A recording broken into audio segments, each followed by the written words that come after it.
es dar, y no fijarme en ella y su manera de actuar. Dar es dar, y no decirle a nadie si quedarse o escapar. Cuando el mundo te pregunta del por qué. Muy buenas tardes, estamos nuevamente aquí en Coordenadas, un punto de encuentro entre la DAS y su gente. Un viernes que no es un viernes más, es un viernes especial porque hoy vamos a compartir nuestro espacio y el espacio de los compañeros de Malvinas No Te Olvido en un programa especial.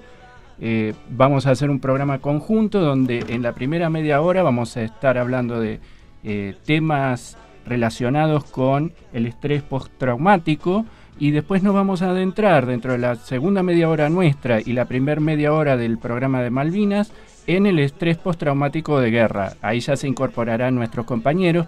Pero bueno, antes, ya vamos a ir adelantando. Antes que nada vamos a saludar al equipo que está acá presente. Hola Miriam, ¿cómo estás? ¿Qué tal? ¿Cómo les va a todos? Bien, contenta. Nuestros oyentes acá que no nos ven, pero tenemos una mesa con bonobón que han traído porque tuvimos un cumpleaños especial. Así que esperemos que la haya pasado muy linda la doctora. Hola Aldi, ¿cómo estás? Pero muy bien, buenas tardes a todos, ¿cómo andan?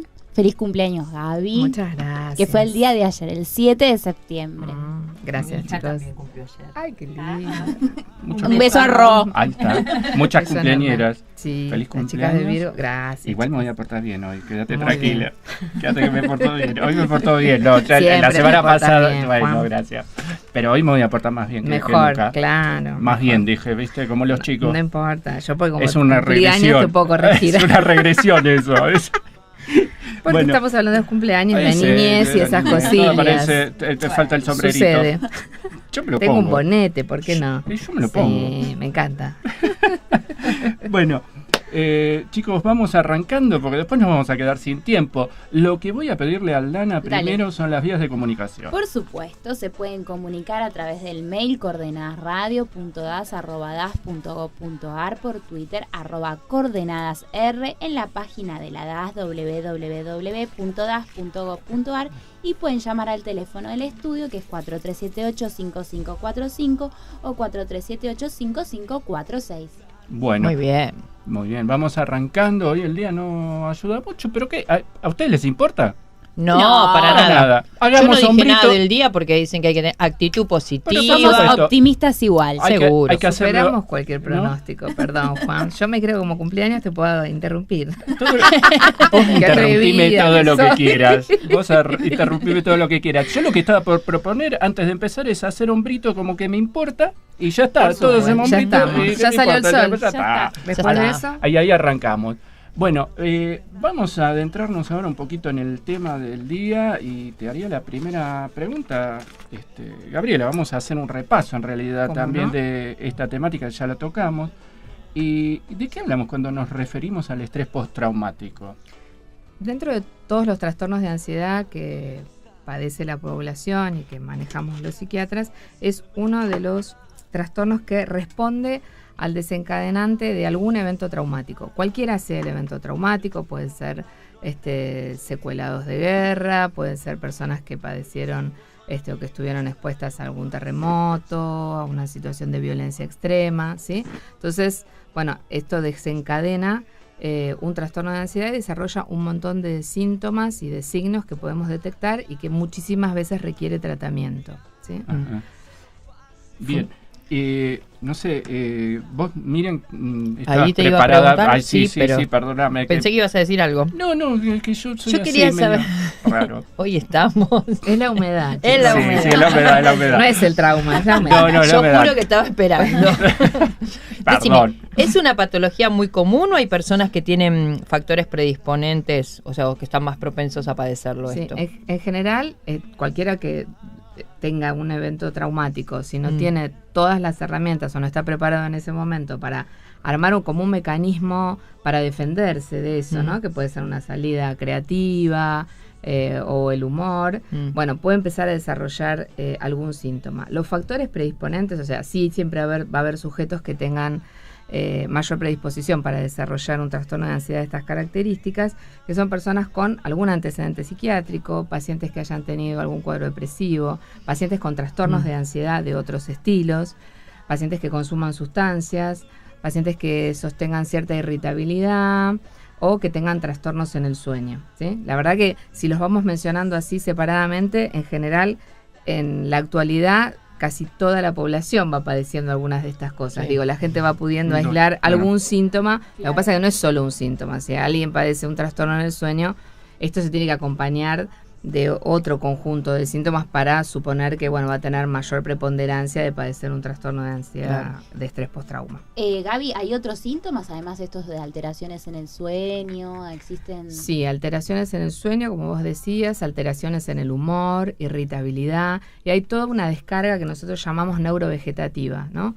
Los pacientes lo que refieren es que empiezan a padecer síntomas que es como una cascada que va increyendo y empiezan a ponerse sudorosos, taquicárdicos, disneicos, tienen la sensación que les falta el aire, y como esto es una sensación desconocida, pero que lo que se los desencadena muchas veces es algún factor estresor, lo llamamos, porque es algo que se relacionó con aquel evento traumático. Entonces, por ejemplo, no sé, ante una situación de violencia o de gente que padeció un robo o un accidente, o el sonido de la policía, ¿no? La sirena, o algún ruido de un arma, eso puede remitirlo a aquel evento que desencadenó la situación traumática, y a partir de ahí, desde ese desencadenante arranca toda esta cascada de síntomas.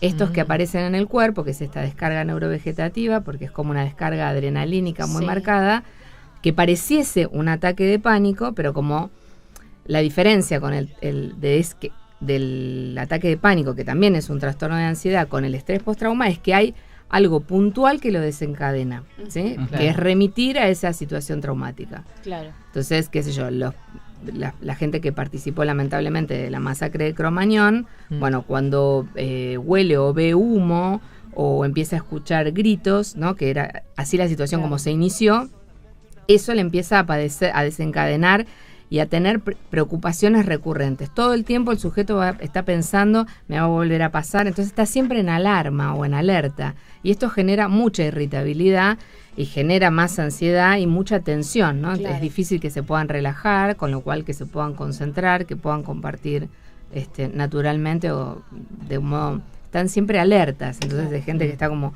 contracturada, por eso repercute en el sueño, ¿no? Si uno está todo el tiempo en alerta, es difícil bajar la tensión para poder conciliar el sueño. Claro. Y una consulta, porque estás hablando de signos, ¿no? Que son externos, y también puede ser que la persona realice un proceso de identificación con otra que haya, sin saberlo, tenido el mismo problema, o que sí también lo sabe, de tener el estrés postraumático o Lo de que pasa alguna es que sucesión de vos decís hechos. esto de que si hubo una situación X que lo desencadenó, el otro sujeto lo tenga y sin que, haber padecido ese episodio traumático. o que lo haya padecido y que esta misma persona despierte nuevamente eso. Quizás si este sujeto comenta algo, ¿no? Ujú. Porque cualquiera es el disparador que lo vuelve a ese punto de inicio, Ujú. ¿no? Entonces, suponete, si vos participaste de Cromañón, y quizás yo también, si vos estás contando en una reunión algo, aunque yo no registre la presencia de nada que me remita ahí, te estoy escuchando a vos, y eso ya me remite a aquel suceso que fue el que desencadenó la aparición de ese evento traumático que da origen a este trastorno de ansiedad. Claro, entonces el proceso identificatorio se da y remite también a ese hecho. Tiene cualquiera. que remitir, porque si no, hay mucha gente que, digamos, es muy sugestionable, ¿no? Ah, sí. Entonces, si yo voy relatando algo, empieza a tomar algunos signos o algunos síntomas y a pensar, esto también yo lo tengo, esto también a mí me pasa, y se asusta. Por eso digo, el mensaje es un poco tranquilizar a la población, porque a nuestros oyentes, porque digo, si no hubo una situación traumática que origina esto, no es que vayan a tener una situación de estrés postrauma. Porque aparte algo que es bastante típico es la recurrencia en el pensamiento, ¿no? Estar como todo el tiempo o alerta o atemorizados por pensar que algo de esto va a volver a pasar. Claro. Y esto, hace sentir que entonces uno nunca va a poder estar libre, nunca va a poder estar libre de síntomas, ¿no? Claro. Y que va a estar limitado, ¿no? Entonces con dificultades en sus logros, con dificultades en la progresión de su vida. Y aparte de esto, ¿hay factores agravantes para el desarrollo de esta patología? Y si buscamos antecedentes en estos sujetos, sí, digamos, sujetos que en la primera infancia hayan tenido enuresis, por ejemplo, ¿no? Son estos chiquitos que fuera de la edad esperable se hacen pis en la cama, chicos que hayan tenido trastornos en la escolaridad, ¿no? Que hayan tenido que recurrir a tratamientos psicopedagógicos o psicológicos por falta de atención, o algún otro antecedente psiquiátrico. Pero estas cuestiones en la primera infancia pueden determinar, digamos, más sensibilidad para desarrollar estos signos. ¿Por qué? Porque no tienen esta posibilidad de recurrir a alguna situación que les permita armarse para soportar la tensión que genera este estresor. Entonces, qué sé yo, quizás alguien que tiene mucho caudal de creatividad, bueno, desarrolla y pone toda esa libido que está puesta ahí sin poder resolver, después de una situación traumática, en ser un creativo, no sé, un pintor, claro, un escultor, alguien que escriba, ¿no? Si no puede elaborar esto libidinalmente hacia algún otro lugar productivo y de creación, en general se queda con los síntomas. Lo que pasa es que factores estresantes hay desde situaciones menores como situaciones absolutamente graves, ¿no? Uh-huh. Entonces, también depende de la sensibilidad, pero no podemos comparar. Los síntomas los va a desarrollar, pero en menor escala. Alguien que quizás padeció, aunque lo sufra muchísimo, no estoy midiendo la intensidad del dolor, es absolutamente subjetiva, ¿no? Sí. De cada individuo. Pero la guerra es la peor de las catástrofes, ¿no? Y bueno, ante eso, difícil comparar. Pero bueno, en general las catástrofes climáticas se asemejan a la guerra, ¿no? Sujetos que han estado en los tsunamis, bueno, ahora que estamos con la actualidad, los terremotos, huracanes, ya va predisponiendo, porque hay gente que, qué sé yo, viaja a un familiar lejano. Bueno, ahora con esto también de los atentados, ¿no? Entonces uno ya está alerta, y esto, ¿cómo va condicionando lo diario? Porque entonces uno se empieza a restringir y para viajar empieza a pensar, bueno, a ver, Centroamérica no por los huracanes, por los terremotos, claro, Europa no por los atentados, sí. Bueno, nos quedan pocas, acá en la esquina. Nos van quedando pocas posibilidades. Pero digo, con esto de la sugestión hay que ser cuidadoso, porque si no uno cada vez se va limitando más. Claro. Y esto no nos colabora. No. Gaby, ¿hay algún tratamiento para esta patología y cómo es en el caso de haberlo? Sí, hay tratamiento psiquiátrico y psicológico, ¿no? Si el síntoma no es muy grave y el paciente o el sujeto lo puede, digamos, tolerar, la idea es solamente derivarlo a un tratamiento psicoterapéutico para que, bueno, pueda ir elaborando mecanismos para poner esta situación traumática con la menor cantidad de síntomas y poder desviar hacia esto creativo o alguna otra derivación, pudiendo estar con su mejor calidad de vida. Si los síntomas son muy importantes, tanto de ansiedad, de insomnio o ya desarrollando un trastorno depresivo, lamentablemente va a tener que requerir un esquema de medicación para cada uno de estos síntomas. En general, si se le indica un esquema de medicación, el tiempo que requiere tomarlo, en el caso de un antidepresivo, es mínimamente 6 meses, y quiero hacer hincapié en esto porque muchas veces los pacientes, cuando se sienten mucho mejor o sin síntomas rápidamente, la insistencia en la consulta es, bueno, doctora, yo ya estoy mejor, ¿para qué lo voy a tomar? Entonces lo que le explicamos es que como así demora mucho la impregnación de un fármaco para dar un efecto, porque son fármacos bastante de diseño muy moderno y que generan una modificación en la estructura cerebral, no es que genera un efecto directo, por eso como el ansiolítico sí genera un efecto directo porque, bueno, enfoca o bloquea algún receptor y en el momento desarrolla, uno puede ver, digamos, el alivio. En cambio, el antidepresivo, para tener un alivio necesitamos entre 3 y 4 semanas como mínimo. Y para hacer este cambio plástico, que es como cambiar parte del paisaje en la cabeza, necesitamos 6 meses en total para sostener este cambio, porque lo que yo sí quiero volver a recalcar es que si nosotros retiramos la medicación antes de tiempo, lo que vamos a lograr es que el sujeto recaiga con mucha más facilidad. Por eso es bueno tener este conocimiento, ¿no? Y que la gente se vaya como amigando, entendiendo por qué no es un capricho ni una arbitrariedad que tome la medicación en el tiempo que se lo estamos indicando, sino que es un alivio para evitar recaídas.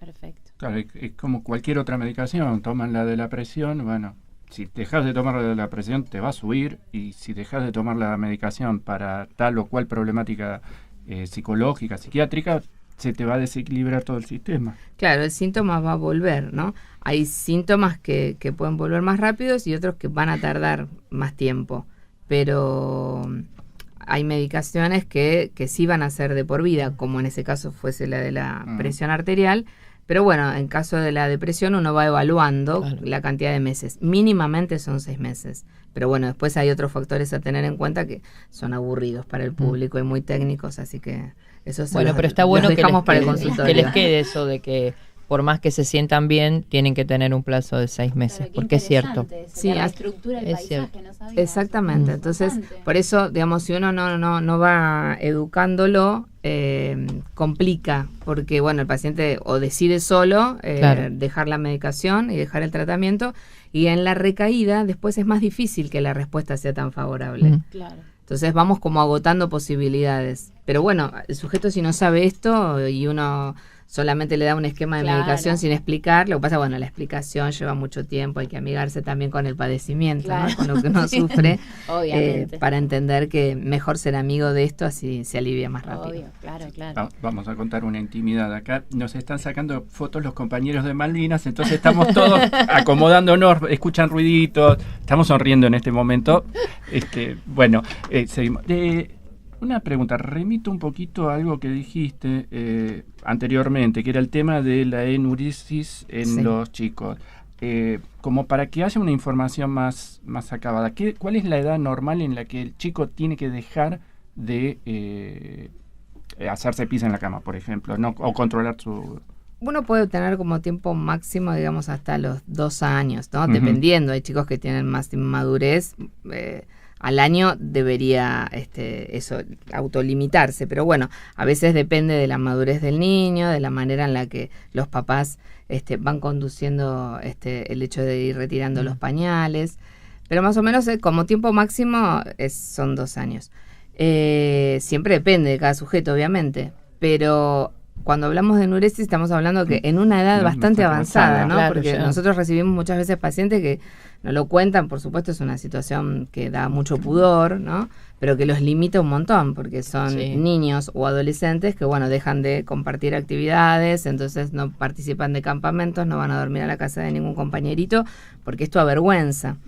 Entonces, bueno, en la casa tienen todo programado y armado para mientras van haciendo este tratamiento. Claro. Pero bueno, la enuresis es un signo que seguramente da cuenta de otras cuestiones por las que ese niño debería haber hecho tratamiento. Claro. Entonces, si uno pregunta en el interrogatorio, porque en general nosotros trabajamos con adultos, yo digo nosotros, hablo de todo el servicio, porque estoy grande, pero no para tanto. En el servicio trabajamos más que nada con adultos, y bueno, digamos, es un antecedente para tener en cuenta por la predisposición que este paciente puede tener para desarrollar, por ejemplo, estrés postrauma y otras patologías también. Ahora me quedó más claro todo el tema. Además, nunca te preguntamos la edad porque somos muy educados y muy criteriosos. Aunque cumplas años, nunca preguntamos la edad. Qué caballero, qué caballero. No, porque después pregunta la mía. Es estrategia. Pensé que era solo generosidad. Es estrategia. Jamás te lo preguntaría. Muy bien, muchas gracias. Pero bien. Chicos, por favor. Es un número la edad todos nada tan más. jóvenes. Uno se siente. Yo tengo amigos que dicen que entró en el 5.1, 5.2 como los motores más potentes. Mirá, Mirá que es una buena versión. Está bueno. Se va mejorando así y tenemos más potencia. ¿Les parece que escuchemos el tema? Dale. Bueno. Puede más la indiferencia de tu gente que la bala más voraz del enemigo. Me pregunto qué pasaba por la mente del infame que te estaqueaba en el frío. Te sacaron de lo hondo de la selva o de algún potrero ingenuo y olvidado.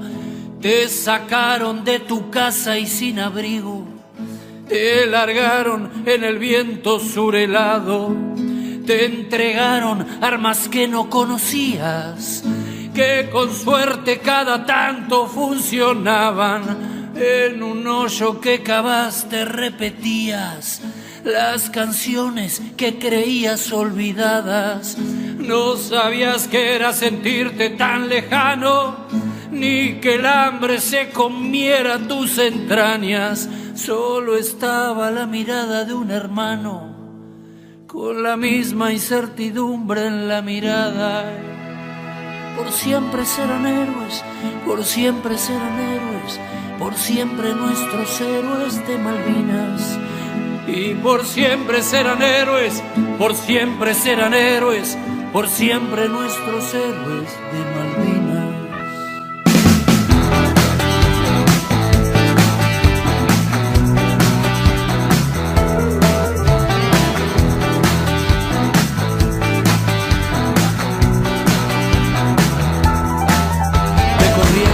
Buenos Aires y del Chaco, desde Córdoba, Mendoza, de La Pampa, desde todas las provincias argentinas, los llevaron para hacer una patriada. Y coraje fue lo que ellos demostraron frente a 1, 2, 3, 4 enemigos. Los ingleses que venían preparados, frío, hambre y a los jefes argentinos. La basura indefinible de esa escoria que soñó con perpetuarse en la Rosada debería haber sido inmediatamente por sus pares en la gran plaza de Mayo fusilada. Por siempre serán héroes, por siempre serán héroes, por siempre nuestros héroes de Malvinas. Por siempre serán héroes, por siempre serán héroes, por siempre nuestros héroes de Malvinas.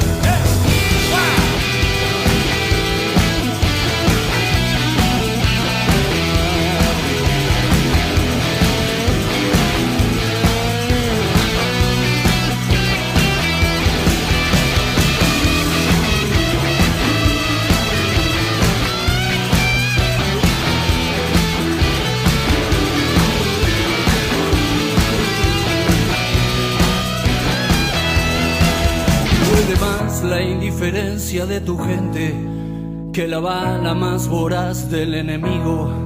Hubo menos héroes muertos en el frente que en el campo de batalla del olvido. Y allá quedarán eternos centinelas sin relevo, esperando que algún día, sin que corra sangre, vuelva la celeste y blanca a flamear sobre esas tierras argentinas. Por siempre serán héroes, por siempre serán héroes, por siempre nuestros héroes de Malvinas. Por siempre serán héroes, por siempre serán héroes, por siempre nuestros héroes de Malvinas. Por siempre serán héroes, por siempre serán héroes. Por siempre serán héroes, por siempre serán héroes.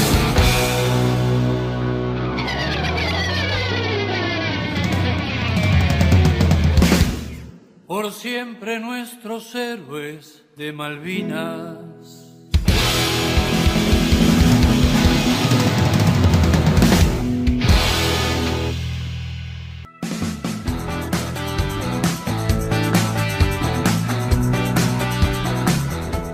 Escuchábamos a Ciro y los persas, héroes de Malvinas. Bueno, chicos y chicas, perdón, chicos, porque me incluyo yo y aparte se incorporó acá nuestro fotógrafo oficial. Claro, si no me queda acá el colo.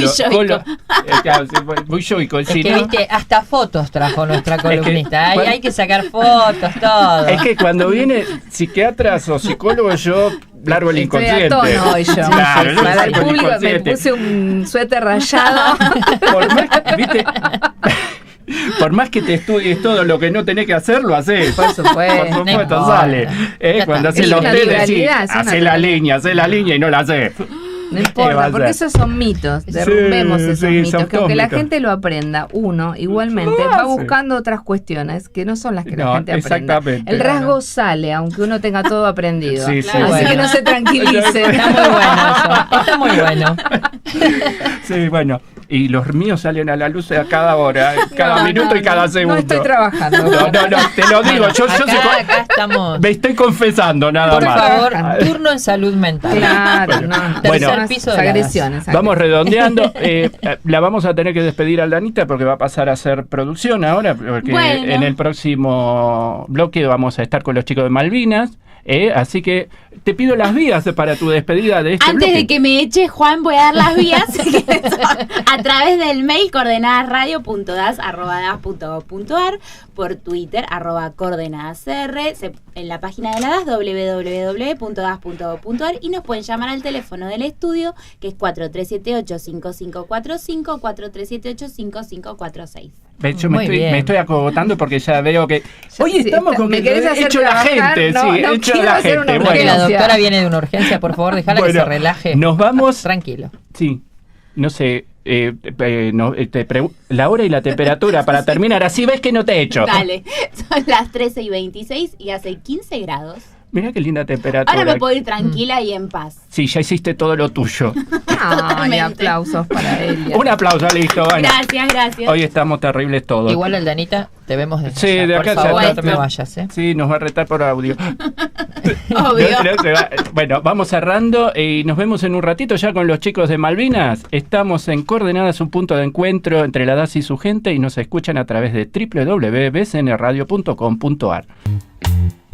Bueno, hemos vuelto. Ahora podemos decir que es Coordenadas, un punto de encuentro entre la DAS y su gente. Malvinas, no te olvido, todo junto. ¿No, Eso, Ricardo? Todo junto ahora. Bienvenido, Ricardo. Muchas Daer, gracias. acá Se cumplió el nuestra- sueño de hacer un programa mixto, ¿no? Mixto, sí. Buenísimo. Suena raro mixto, pero bueno. Bueno, podemos un hacerlo programa, así. mega programa. Ay, me Ahí gustó está, más, qué me gustó mega más. programa. Sí, mixto me suena como a flan.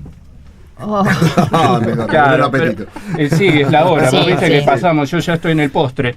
Y lo tenemos acá, Jorge Toledo Chiqui. ¿Qué tal? Buenas ¿Cómo tardes, estás? ¿cómo andan? Bueno, Bien. lo mismo que Ricardo. O sea, la verdad que un placer hacer un trabajo en conjunto. Muy bien, muy bien. No digo que sea una Recordamos que ustedes están en la Comisión de Veteranos de Malvinas Comisión Combatiente de Malvinas de así se APL. llama, muy bien. El Nosotros- señor es el presidente. Él es el presidente. Muy bien, Muy bien. el señor Jorge Toledo Chiqui, presidente de la comisión. Combatiente de Malvinas APL, y Ricardo Daer es el vicepresidente. Uy, hay muchas autoridades. Muchas Sí, autoridades. sí, sí. Me Muy- estoy sintiendo Pero un poco simplemente ofendido. aclaro, Sí. somos veteranos de guerra. Exactamente, muy bien. Más allá de todo, sí. fundamental. Sí, había perdido mi ¿Cómo arrancó propio todo audio. esto, querés? ¿Eh? ¿Querés que empiece a contar cómo arrancó toda esta idea? Arrancamos. Caminando, escucho a la doctora, justo estaban tocando un tema sobre estrés postraumático. Yo los escucho siempre y llamé para saludarlos y felicitarlos porque justo estaban hablando de lo que a mí me pasa hace más de 10 años. Y bueno, llamé, me atendió allá en producción, ¿cómo es el nombre? Perdón. Vanessa. Vanessa, y me sacaron al aire un ratito y me dijeron que me proponían, es más, la doctora me contestó un par de consultas que había hecho en ese día y me convocaron a otro programa y dije, ¿cuánto, no? Que podíamos estar hablando juntos Sí, con la doctora de nuestras patologías de guerra y nuestro estrés postraumático bélico. Y se nos ocurrió la idea y bueno, ustedes, genios, enseguida dijeron, sí, vamos, y acá estamos. Así surgió la idea. Siempre estamos abiertos a ideas de este tipo nosotros y bueno, bienvenidos a este espacio. Bueno, después nos darán la bienvenida en el espacio de ustedes. En realidad ahora ya es el mismo espacio, de acá a una hora todo el mismo espacio y sintámonos cómodos y hablemos tranquilamente y abiertamente. Como a vos ya te lo había preguntado, después vos agregás, le voy a preguntar a Jorge, ¿qué nos podés contar vos de tus vivencias en Malvinas? Bueno, sobre mis vivencias. Sí, sí. A mí me tocó, sinceramente, pasarla bastante bravo. Yo estuve en primera línea de combate. Me tocó estar en Monte Sapperhill y me toca la batalla final, que es desde el día 11 hasta el día 14 de junio, combatiendo en Monte London y después en Willis Reich.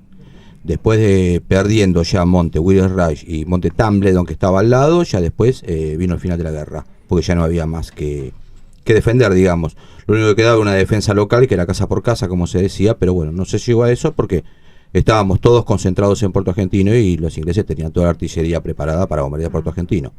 De esta manera el gobernador lo que decide es capitular. O sea, A lo que voy es, ¿qué vivencias? Sí, creo que fueron vivencias muy, muy duras, muy traumáticas, muy terribles, con respecto a lo que fueron las batallas finales, y con respecto a lo que fue todo mi tiempo en Malvinas, porque desde el 1 de mayo que comenzaron las acciones bélicas, a partir de ese día recibimos en mi monte, digamos, en Sapperhill, tanto bombardeos aéreos como navales, porque justo en el monte donde estábamos nosotros había un radar de fuerza aérea que los ingleses lo buscaron durante toda la guerra. O sea que, las vivencias son esas, bastante traumáticas y se desarrollaron de una manera bélica a alto poder, ¿no es cierto? Sí, y esta vivencia te llevó durante el tiempo posterior a la guerra a tener que signos, síntomas. Sí, obviamente. ¿Qué sentías? Mira, cuando volvimos de Malvinas, yo primero estuve enfermo. Caí en cama con una deformación de hígado, por lo tanto estuve 3 meses inmóvil. Uh-huh. Y como siempre digo, no es como hoy, que hoy tenés de repente 200 canales de televisión, celular, internet. En esa época teníamos un televisor con 5 canales. Encima yo estaba inmovilizado en la cama, por lo tanto tenía que esperar que mi madre pase por la habitación o alguien, o llamarla para que me cambie el canal, que tampoco había ni control remoto a dónde quiero ir, ¿no es cierto? O sea, no tenía forma de distraerme.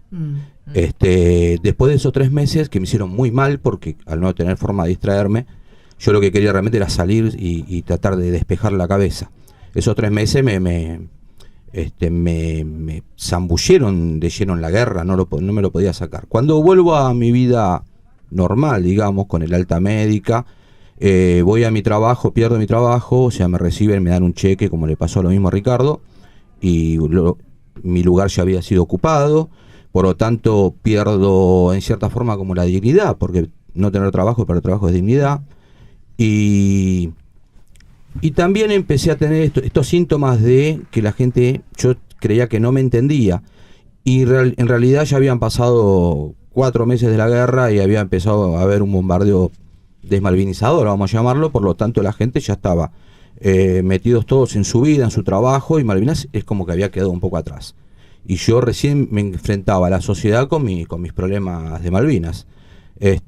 Por lo tanto me era muy difícil, me empecé a cerrar, empecé a tener mucha bronca con el país, y sí, estaba negado muchísimas cosas, hasta había tenido problemas sentimentales, por lo cual había quedado solo también. Entonces, fue un combo de situaciones en la cual me hicieron cerrar de tal manera que en el año 84 estallé, y tuve la posibilidad de una chica amiga que fue quien me llevó a un psiquiatra.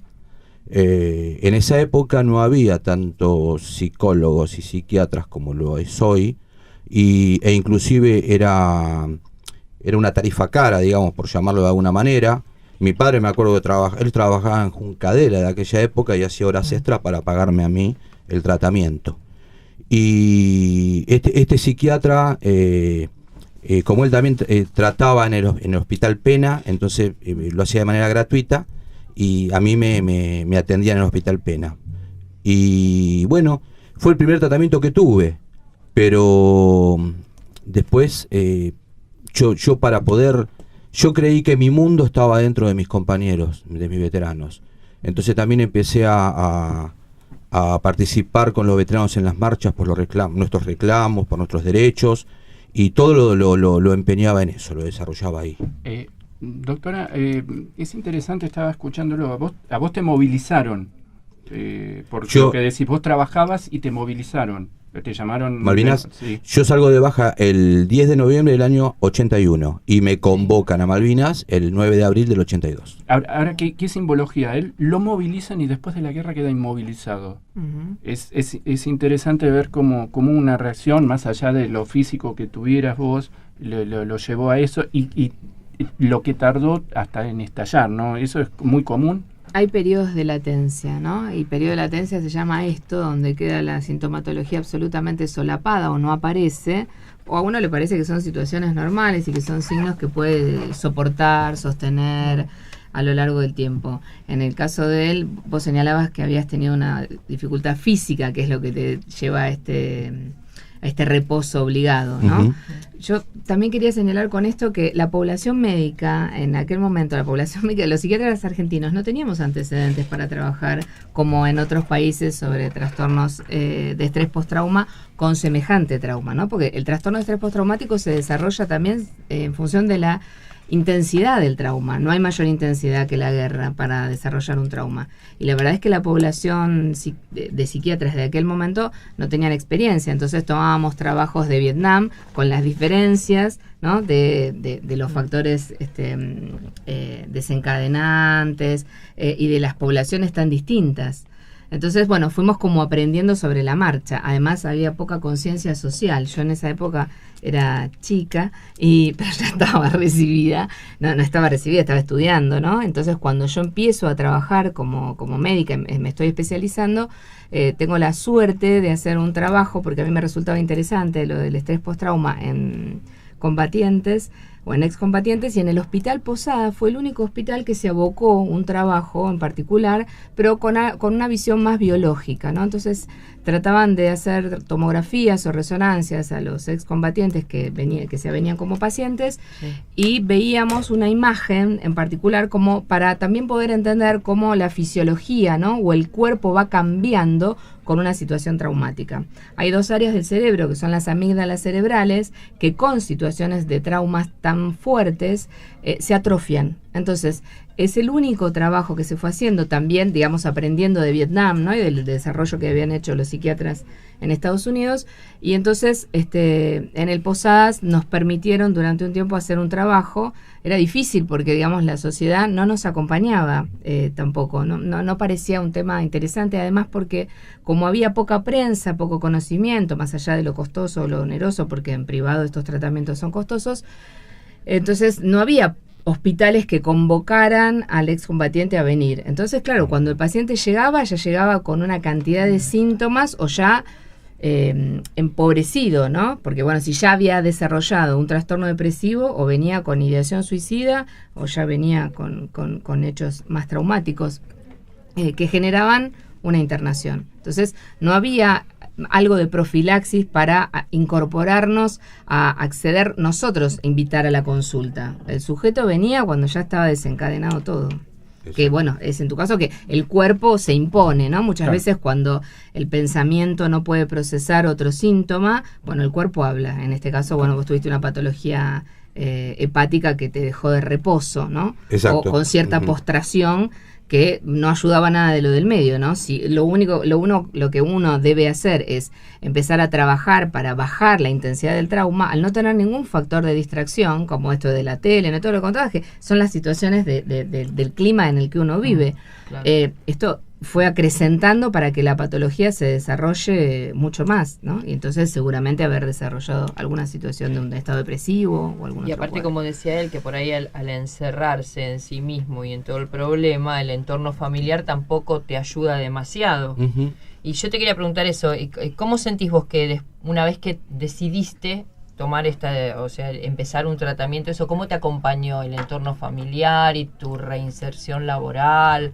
O sea, eso te fue generando cambios, supongo, ¿no? Sí, los cambios se fueron efectuando, digamos, a medida que fui haciendo el tratamiento. Lo que pasa es que, como decía la doctora, nadie estaba preparado realmente para esto, ni siquiera el entorno familiar, no. Como los amigos, cualquier entorno, o sea, la sociedad no estaba preparado para esto. Aparte, ustedes allá vivían una cosa y a nosotros acá nos vendían otra en realidad. Claro, exacto. También. Entonces era difícil entenderlo. Ese era el grave problema que teníamos realmente, porque claro, me han sucedido centenares de situaciones, ¿no? Pero de repente cuando vos te juntabas con alguien o me presentaban y decían, estuvo Malvinas, decían, uy, pobrecito, qué bárbaro. Y de repente decían, y sí, es lógico, ¿cómo? Pero, y sí, sabía, ¿cómo íbamos a dar una guerra con chicos? Pero vos, que habías estado en Malvinas, habías combatido y habías tenido decenas, centenares, habías visto de compañeros combatiendo, dando su vida por la patria, y de la manera en que había perdido su vida también, porque mi unidad perdió mucha gente.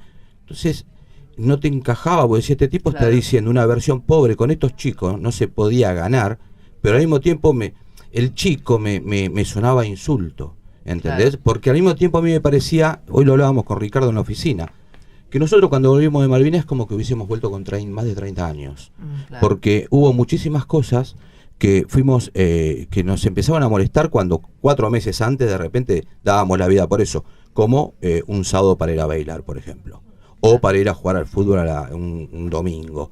Esas cosas las fuimos dejando de lado automáticamente cuando volvimos. Nos molestaba la música, la oscuridad, los gritos, el murmullo. Claro. Todo eso nos molestó y fuimos dejando hasta los boliches de lado, que antes de Malvinas, obviamente, esperábamos el sábado para ir a bailar. Todas esas cosas que se fueron generando, pero vuelvo a lo que vos me habías preguntado, porque capaz que me extendí. Nadie estaba capacitado, Claro que no. o sea, ni siquiera nuestro entorno familiar. Porque de repente si yo llegaba, yo decía, sí, me acuerdo la verdad que no cuentes, porque te va a hacer mal, por ejemplo. Y también tenía dentro de mi entorno familiar a mi madre llorando por todos los rincones, porque ella veía como yo estaba involucionando, digamos, post Malvinas, y ella lo que hacía era llorar por todos los rincones. O sea, yo tengo un hijo y me trajeron otro. Lo pasaba con mi padre. A mi padre era una persona que yo no le conocí una lágrima, y después de Malvinas vivía llorando por cualquier cosa, por cualquier programa televisivo, por cualquier cosa siempre lagrimeaba. Y antes yo no lo conocía llorar a él. Entonces todo ese entorno también, sin querer, obviamente, a uno le hacía mal. Porque yo me cerraba, pero al mismo tiempo quería hablar. Y estaba en esa lucha. ¿Qué hago? ¿Lo largo o me lo guardo? Porque no me lo entienden. No me lo entienden, decía yo. Pero sabía también perfectamente que la culpa no era de quien no me lo entendía, sino que no estábamos capacitados, nunca habíamos vivido una situación de esa manera. Como el otro día, perdón, lo dije en uno de los programas últimos, que hay una pregunta que es muy difícil que te hacen, para la persona que entiende sobre el caso, o la persona respetuosa, que es realmente si vos enfrentaste al enemigo, si mataste a alguien, ¿sí? Y para nosotros es difícil responderla. ¿Por qué motivo? Porque hubo un proceso desmalvinizador tan grande con esto de los chicos de la guerra, que si vos decís, sí, yo estuve en combate y yo maté al enemigo, vos mismo pensás que el otro va a pensar porque vos te estás haciendo un Rambo. Entonces vos mismo te estás negando la condición de lo que hayas hecho en Malvinas. Entonces todo ese cúmulo de cosas, me parece, al menos a mí, ¿no?, es lo que a uno lo hace ir y venir constantemente. Esta bipolaridad de estoy bien, estoy mal, estoy bien, estoy mal. No pasa, porque muchos creen que, no mires películas de guerra, te van a hacer mal. No pasa por ese lado, simplemente pasa por lo otro, por me entienden o no me entienden. El tema es que esto que planteabas vos respecto de la familia, ¿no? Sin formación e información es tan insoportable el dolor que muchas veces uno no sabe cómo tramitarlo. Claro. Entonces Exacto. Intenta callarlo, ¿no? Y esto que quizás te decían, no lo digas porque te va a hacer mal. Probablemente, no creo que te hiciese mal, todo lo contrario, si esto hubiese sido escuchado en un espacio de mucho respeto y de entendimiento. A lo que le hacía mal eran los otros sujetos que no estaban dispuestos a escucharlos, porque Exacto. El dolor no se tolera, ¿no? Cuando la mutilación es física y uno la ve, bueno, no queda otro. Uno no se puede hacer el distraído con que a alguien le falte un brazo, pero el dolor psíquico, como no se ve, es difícil de representar. Entonces la gente también tiene una discriminación en ese sentido, ¿no? Porque parece, se hace el deprimido porque no quiere trabajar. Entonces no hay noción de la intensidad del dolor y de la intensidad del daño que hubo, ¿no? A nivel psíquico, con lo cual esto genera una secuela muy seria y muy grave para la vida laboral, para el entorno vincular, para lo social, para todo. Exacto, y vos sabés que, perdón, ¿no? No, está bien. Pasa con respecto, mi hija tuvo un problema hace 2 años, ¿no?, con la pérdida de una sobrinita que la amaba, y recuerdo que pasa esto de, bueno, no recuerdo eso, y yo siempre le dije, vení, vamos a charlar, decime lo que vos quieras, pero esto pasó en base a lo que me sucedió a mí. Claro, es un aprendizaje tuyo. Exacto, entonces el momento, la hora, el día, el momento que quiera, yo siempre estoy dispuesto a escucharla, pero pasa esto, ¿por qué? Porque lo aprendí yo, claro, porque me ha sucedido. Pero es algo obvio, y aparte entiendo perfectamente cuando dicen no hables o no quiero escuchar, porque a mí me pasa cuando mi familia cuenta la guerra desde el lado de ellos, y para mí es mucho más cruel que la mía. Fíjate, y me cuesta mucho escucharlos. Escucharlos a ellos. Y cuando me voy destruido. O sea, me hace mucho peor que estar recordando una batalla de Monte London, por ejemplo. Claro, porque por eso los entiendo perfecto. Tal vez no, doctora, esto de el que no vivenció genera aquello que por ahí en la psicología se llama el fantasma, que está sobre la guerra y lo que le está pasando, y construyó toda una imagen de lo que le sucedió al que estaba combatiendo y que lo fue elaborando como pudo. Ahora, cuando lo escucha alguien que estuvo presenciando, lo vivenció, le resulta mucho más cruel y más Lo que pasa fuerte. es que ellos han armado mecanismos para adaptarse a esta situación, para poder sobrevivir, mecanismos psíquicos, ¿no? Entonces, donde hay olvidos, donde hay ciertas lecturas de situaciones para poder soportarlas y tener el menor padecimiento posible, o un padecimiento que les permita sobrevivir. En cambio, la familia no tuvo que implementar esos recursos. Claro. Entonces, cuando lo cuentan y ustedes están como más armados, ¿no? Y hay una coraza que los defiende para sobrevivir, para poder armar un movimiento para ayudar a otros, acercarse. Bueno, para eso hay que tener cierta coraza. Es como cuando, poniendo un ejemplo totalmente banal, ¿no? Pero cuando los médicos tenemos que enfrentarnos al dolor, si yo pienso que para operar a alguien le voy a cortar el cuerpo, no operaría a nadie. Entonces, en ese momento me olvido y pienso que, a ver, se muere o le abro la panza, digamos. Bueno, le abro la panza, no le voy a decir, mira que te voy a abrir de la panza y te va a doler. No, tengo que pensar que se va a morir. Entonces yo me armo y me disocio para poder sobrevivir. Ellos se disociaron, o sea, ustedes se disociaron para poder sobrevivir. La familia no se disoció, entonces la familia refiere otro padecimiento y cuando ustedes lo escuchan, lo vivencian de otra manera. Exacto, más humanamente quizás, pues la disociación nos pasó estando en Malvinas. Siempre lo comentamos, o sea, estábamos desesperados por recibir cartas, pero ¿qué pasaba cuando la terminábamos de leer? ¿Sí? Y cuando a mí me pasa, lo digo en tono personal, cuando me movilizan hacia Monte London, yo me olvidé de todo. O sea, mis sentimientos quedaron de lado. Me bloqueé a mi familia, bloqueé a mis seres queridos, bloqueé el continente, bloqueé mi cama, bloqueé todo. Y ahí era otra persona. Me sucedió una situación muy, muy difícil que recibo justo un telegrama ahí en el medio de la batalla, digamos. Bueno, pero esto es una anécdota, ¿no? Que casi me hace quebrarme, digamos, en el lugar donde tenía que estar. Pero la disociación, entiendo a lo que ibas, sí, nosotros en Malvinas tratamos de disociarnos totalmente, porque si teníamos la cabeza continuamente en la familia, hoy quizás no estaríamos charlando acá. Seguramente, la sensibilidad no permite operar. Exacto. Y para vos, Ricardo, eso de disociarte, ¿lo tomaste en cuenta como para poder sobrevivir dentro de esta situación? En Malvinas lo haces inconscientemente. En Malvinas lo haces inconscientemente. O sea, en Malvinas yo no lloré, por ejemplo, al recibir una carta. Y yo estuve 35 años sin abrir las cartas después. No las leí nunca más. Las volví a leer acá para un programa porque Mariano Castro y Jorge Toledo Chiqui me dijeron, ¿nunca abriste las cartas? No, porque soy la máquina de llorar. No lo aguanto. Es como... Me pasa, no puedo ver filmaciones de mis hijos, por ejemplo. Y yo soy camarógrafo, fotógrafo y editor. Pero cuando me pongo a ver filmaciones de mis hijos, me la paso llorando. Pero yo Malvinas no lloré. Ese es la autodefensa. Y siempre fui un llorón, desde chico, ¿no? Pero no lloré. Tratás de poner esa coraza en sí te pones un personaje. Y sí. Un personaje que si a mí... Yo no soporto ver sangre, por ejemplo. Y a mí se me lastima un hijo mío y...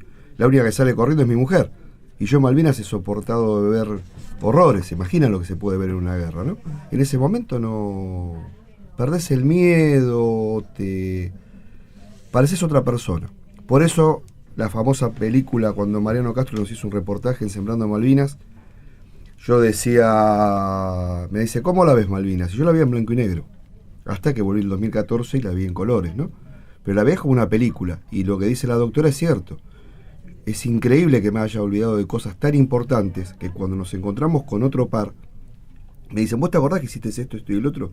Yo me había olvidado. La defensa que uno hace. Llegás acá, la gente se olvidó de lo que pasaste. Es como que ya no te entienden. Es como que tu propia familia a veces te dice, cortala con el tema de la guerra, güey. Yo qué sé, tu abuelo estuvo en la Segunda Guerra Mundial. Es como que se van olvidando. Y también hay un poco de hipocresía, ¿no es cierto? Que yo la otra vuelta en el otro programa les dije, me dolió más el que se me acerca una persona y me diga, ¿estuviste en Malvinas? ¿Qué esto? Che, ¿es cierto? Y arrancaban las preguntas morbo. Eso te lastimaba mucho más, porque te estás haciendo autodefensa, te querés olvidar, no te querés acordar, y es como un doble interés, como si te acerca alguien para hacerse que está preocupado por vos y quiere saber algo que para vos fue espantoso. Claro. Para vos fue algo que te dañó para toda la vida. Si vistes, o mataste, o vistes esto, vistes el otro, y bueno, pero parte de la desmalvinización también del Estado, también hubo gente que colaboró, porque yo también me duele decirlo. Hoy veníamos hablando en el auto con Chiqui, hay cosas que hemos pasado que no las decimos porque tenemos miedo de que digan, ustedes fueron parte de la dictadura. Estábamos viendo hoy cómo paraban a los autos por la calle, y digo, mira, me vas a acordar al SOS. Era un servicio que nos hacían hacer en la Colima, que era parar los colectivos. Y yo nunca lo conté, ¿pero por qué? Porque yo lo veía relacionado, porque la sociedad, digo, yo no fui un represor, yo era un colimba que manejaba un camión, y ellos paraban colectivos, pero vos te sentís parte de ese proceso y es como que también se nos ocultó bajo la alfombra porque era despegar Malvinas para despegar a los militares de la conciencia de la gente. La ligamos nosotros también. Y toda esa defensa te hace montarte otro personaje, que parece que tuvieras dos caras.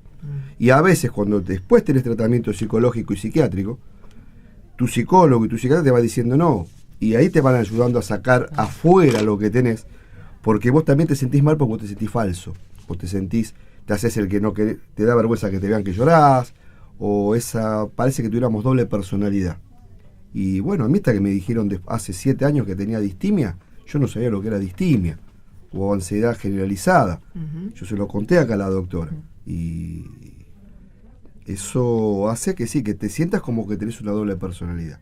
Tenés que demostrar que estás bien, y nosotros no vinimos bien. La verdad, nosotros perdimos la alegría, yo se los contaba. ¿Les parece que sigamos ya en el espacio de ustedes con el tema? La doctora les responde en el espacio de Malvinas, ya, doctora, ahí ya somos visita. ¿Cómo no? Ahora los invadimos nosotros a ustedes. Sí, qué palabra, ¿no? Ya me voy corriendo. Yo tengo que hacer el cierre oficial, pero es un cierre. Pero te quedás. Por supuesto. Me quedo, acá estoy, yo vine firme, vine preparadísimo. Bien, bueno, vamos a hacer el agradecimiento que hacemos todas las semanas a Lara, que estuvo operando con nosotros este tramo y va a seguir operando, me imagino, en el otro programa, si me hace seña que sigue hasta altas horas de la madrugada. Y a nuestros productores, Marcelo Parodi, Vanessa Cairo, ahora se incorporó Aldana Morina a la parte de la producción, a las autoridades de la radio y la Biblioteca del Congreso, que nos permitieron hoy hacer este programa. Eso sí, tenemos que agradecerlo enfáticamente, sí. Porque siempre están abiertos a todo este tipo de propuestas que se pueden realizar. A la Comisión Administradora de la DAS, que ha cumplido 70 años, tenemos que decirlo. Felicitaciones. Muchísimas gracias, ya estamos en los 70, sin reuma, que eso es lo bueno. Estamos siempre avanzando y cada vez más jóvenes. Una de las mejores direcciones de obra social, porque no es una obra social. Exactamente. Dirección de ayuda social.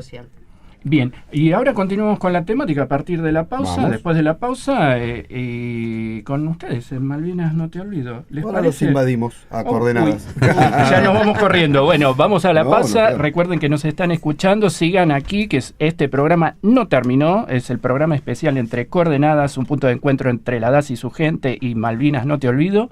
Y nos escuchan a través de www.bcnradio.com.ar.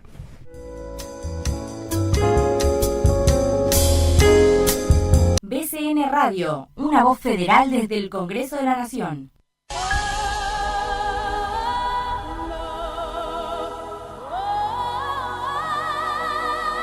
Malvinas, no te olvides. Historia, naturaleza, geografía, geopolítica, actualidad, usurpación, historia viva, contada por sus héroes, testimonio, familiares, amigos. Un solo objetivo. Con el fin educar, concientizar, malvinizar. No se puede terminar una historia cuando hay tantas para contar. Malvinas, no te olvido.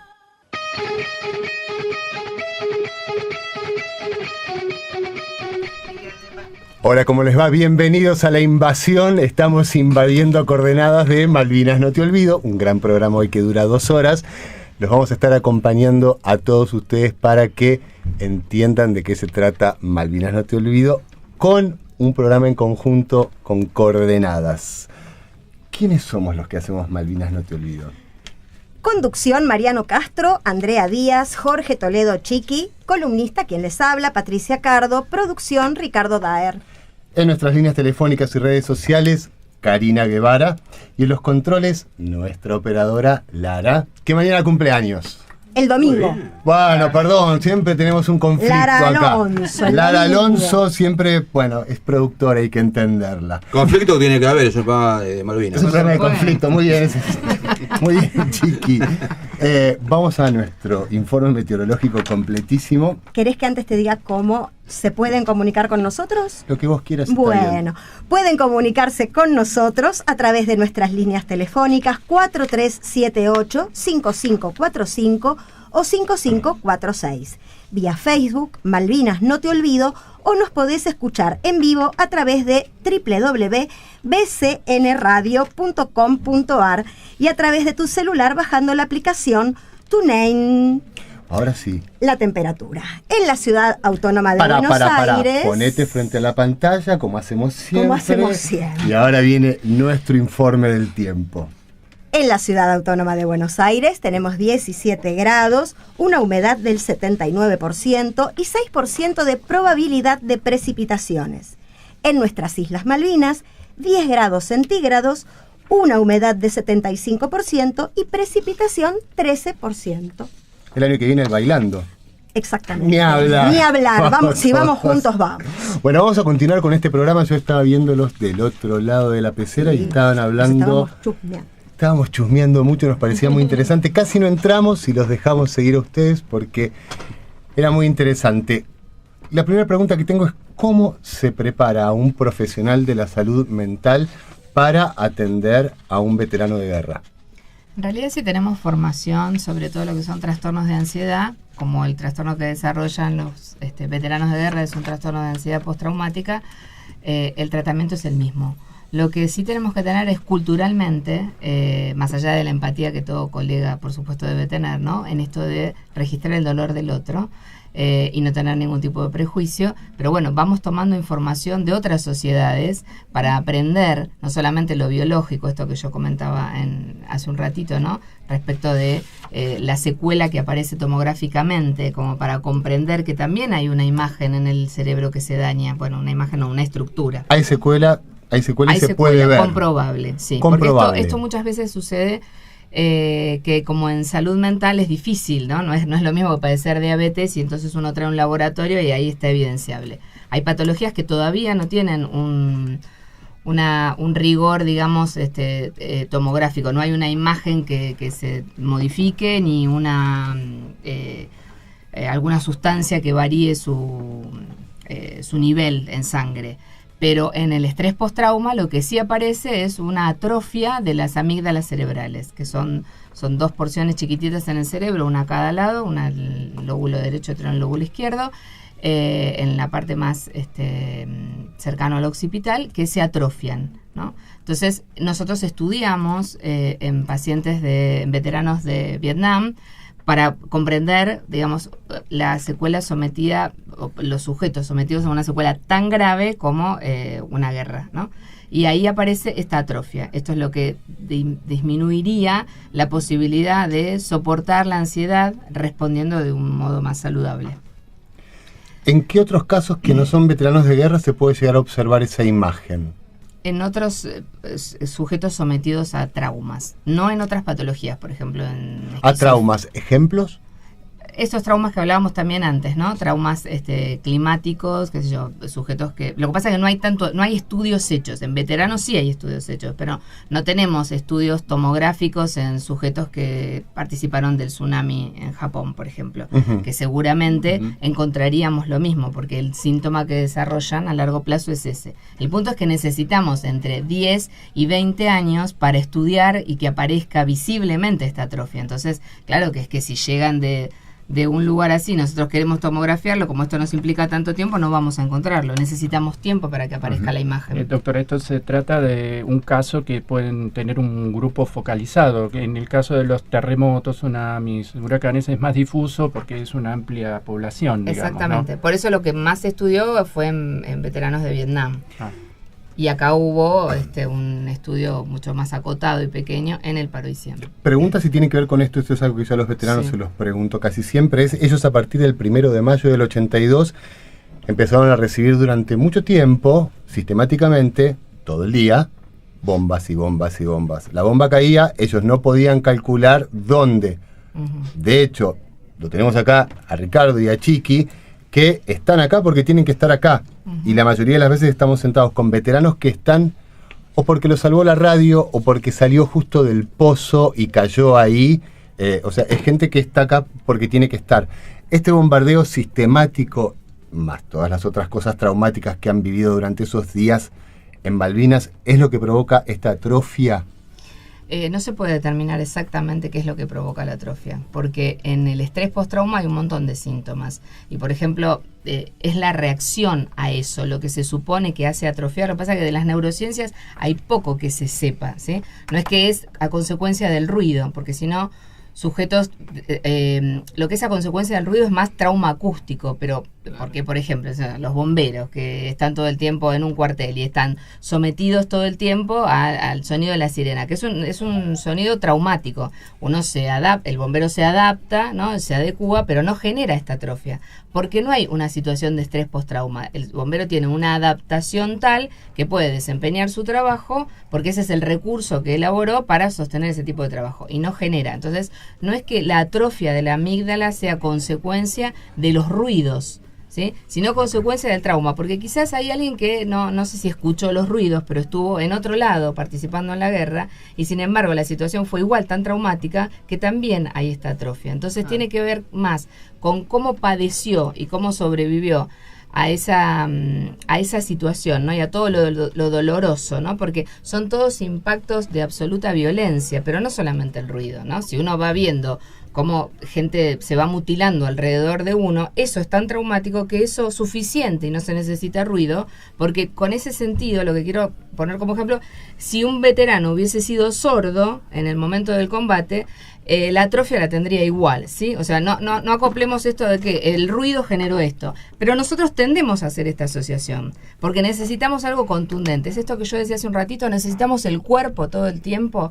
Entonces yo entiendo el dolor si veo un mutilado. Lo que no entiendo el dolor es de alguien que se angustie por recordar algo, y un poco lo que decía Ricardo, ¿no? Bueno, basta ya con esto de la guerra y recortemos un poco, porque es que el resto de la población no lo soporta. No, porque parece, bueno, flaco, como si uno pudiera decir, asumilo, y no es que uno toma el botón de asumimos y ya lo elaboró. Es un duelo. Entonces es como si uno viviera, no sé, una situación. Los duelos deben procesarse. Cuando uno va guardando esto, y la sociedad no soporta un duelo, a uno se le muere alguien y tiene 2 días para reincorporarse al trabajo, y tiene que venir y rendir y estar lúcido, y no, un montón de exigencias. Y tiene que venir en óptimas condiciones, y a uno no le entienden el dolor, que no se puede concentrar, que está no es comprendido.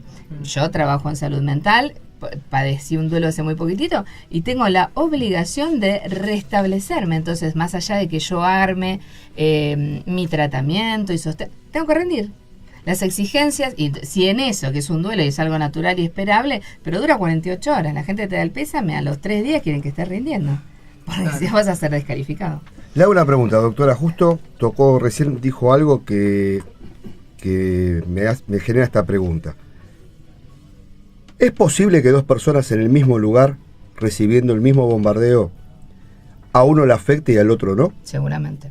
¿Puede ser que haya una persona que haya estado en un conflicto bélico y no tenga estrés postraumático? No es que no lo afecte, es que esto que yo también mencioné hace un ratito, ¿no? Hay recursos, ¿sí? Así como ustedes contaban cómo se habían adaptado y en esa situación se defendieron como pudieron, y esto es, bueno, tratar de ser lo menos sensible posible, porque uno se tiene que rearmar. Si no, ¿cómo hace para sobrevivir? Y tiene que estar lúcido. El único pensamiento, uno no puede estar conmoviéndose con nada, porque toda la energía tiene que estar abocada a ver cómo sobrevivimos. Entonces no me puedo distraer ni siquiera con emocionarme en leer una carta. Entonces hay situaciones contradictorias. La lectura desde acá ¿no? Y yo en ese momento era chica. Nosotros escribíamos en la escuela, me acuerdo que nos fomentaban, Sí, claro. y nos mandábamos un chocolatito. Yo ahora lo pienso, yo decía, era todo tan delirante, pero ¿qué sujeto que tiene que ver cómo sobrevive se va a poner a abrir un chocolate y a leer una carta? O sea, era una cosa enloquecedora, pero como la mitad de la población queda con una versión y hay poca gente de la población que tiene la versión real. Lo otro es parte de un cuento para soportarlo, ¿no? Pues desde acá era como emotivo escribir cartitas y mandar chocolates. A nosotros nos salvaba el día y nos Sí. alegraba la vida. La verdad que era lo mejor. Parte de esas cartas que me llegaban, soldado argentino, son las que pude abrir y encontrarme con esas personas después de 35 años. Pero las cartas y el chocolatito lo esperábamos como si fuese un mensaje de vida, la verdad. Doctora, una preguntita. ¿El rótulo de estrés postraumático bélico existe? No está definido, nosotros los psiquiatras manejamos un manual de códigos diagnósticos y está definido como trastorno de estrés postraumático. Una de las causas puede ser veteranos de guerra, pero no es que tiene esa entidad la patología, porque lo que desarrollan es un estrés postrauma. Perfecto. Y la otra consulta es, los estrés postraumáticos de veteranos de guerra, digamos, son diferentes de acuerdo, por ejemplo, de acuerdo a situaciones. Por ejemplo, los veteranos de guerra de Vietnam tienen por costumbre, digamos, cuando están mal o estallan, agarran una ametralladora, van a un colegio y matan chicos. ¿Sí? Está comprobado en los veteranos de guerra de Malvinas que cuando no puede más, se suicida. Yo participé en un congreso acá en el Hotel Panamericano.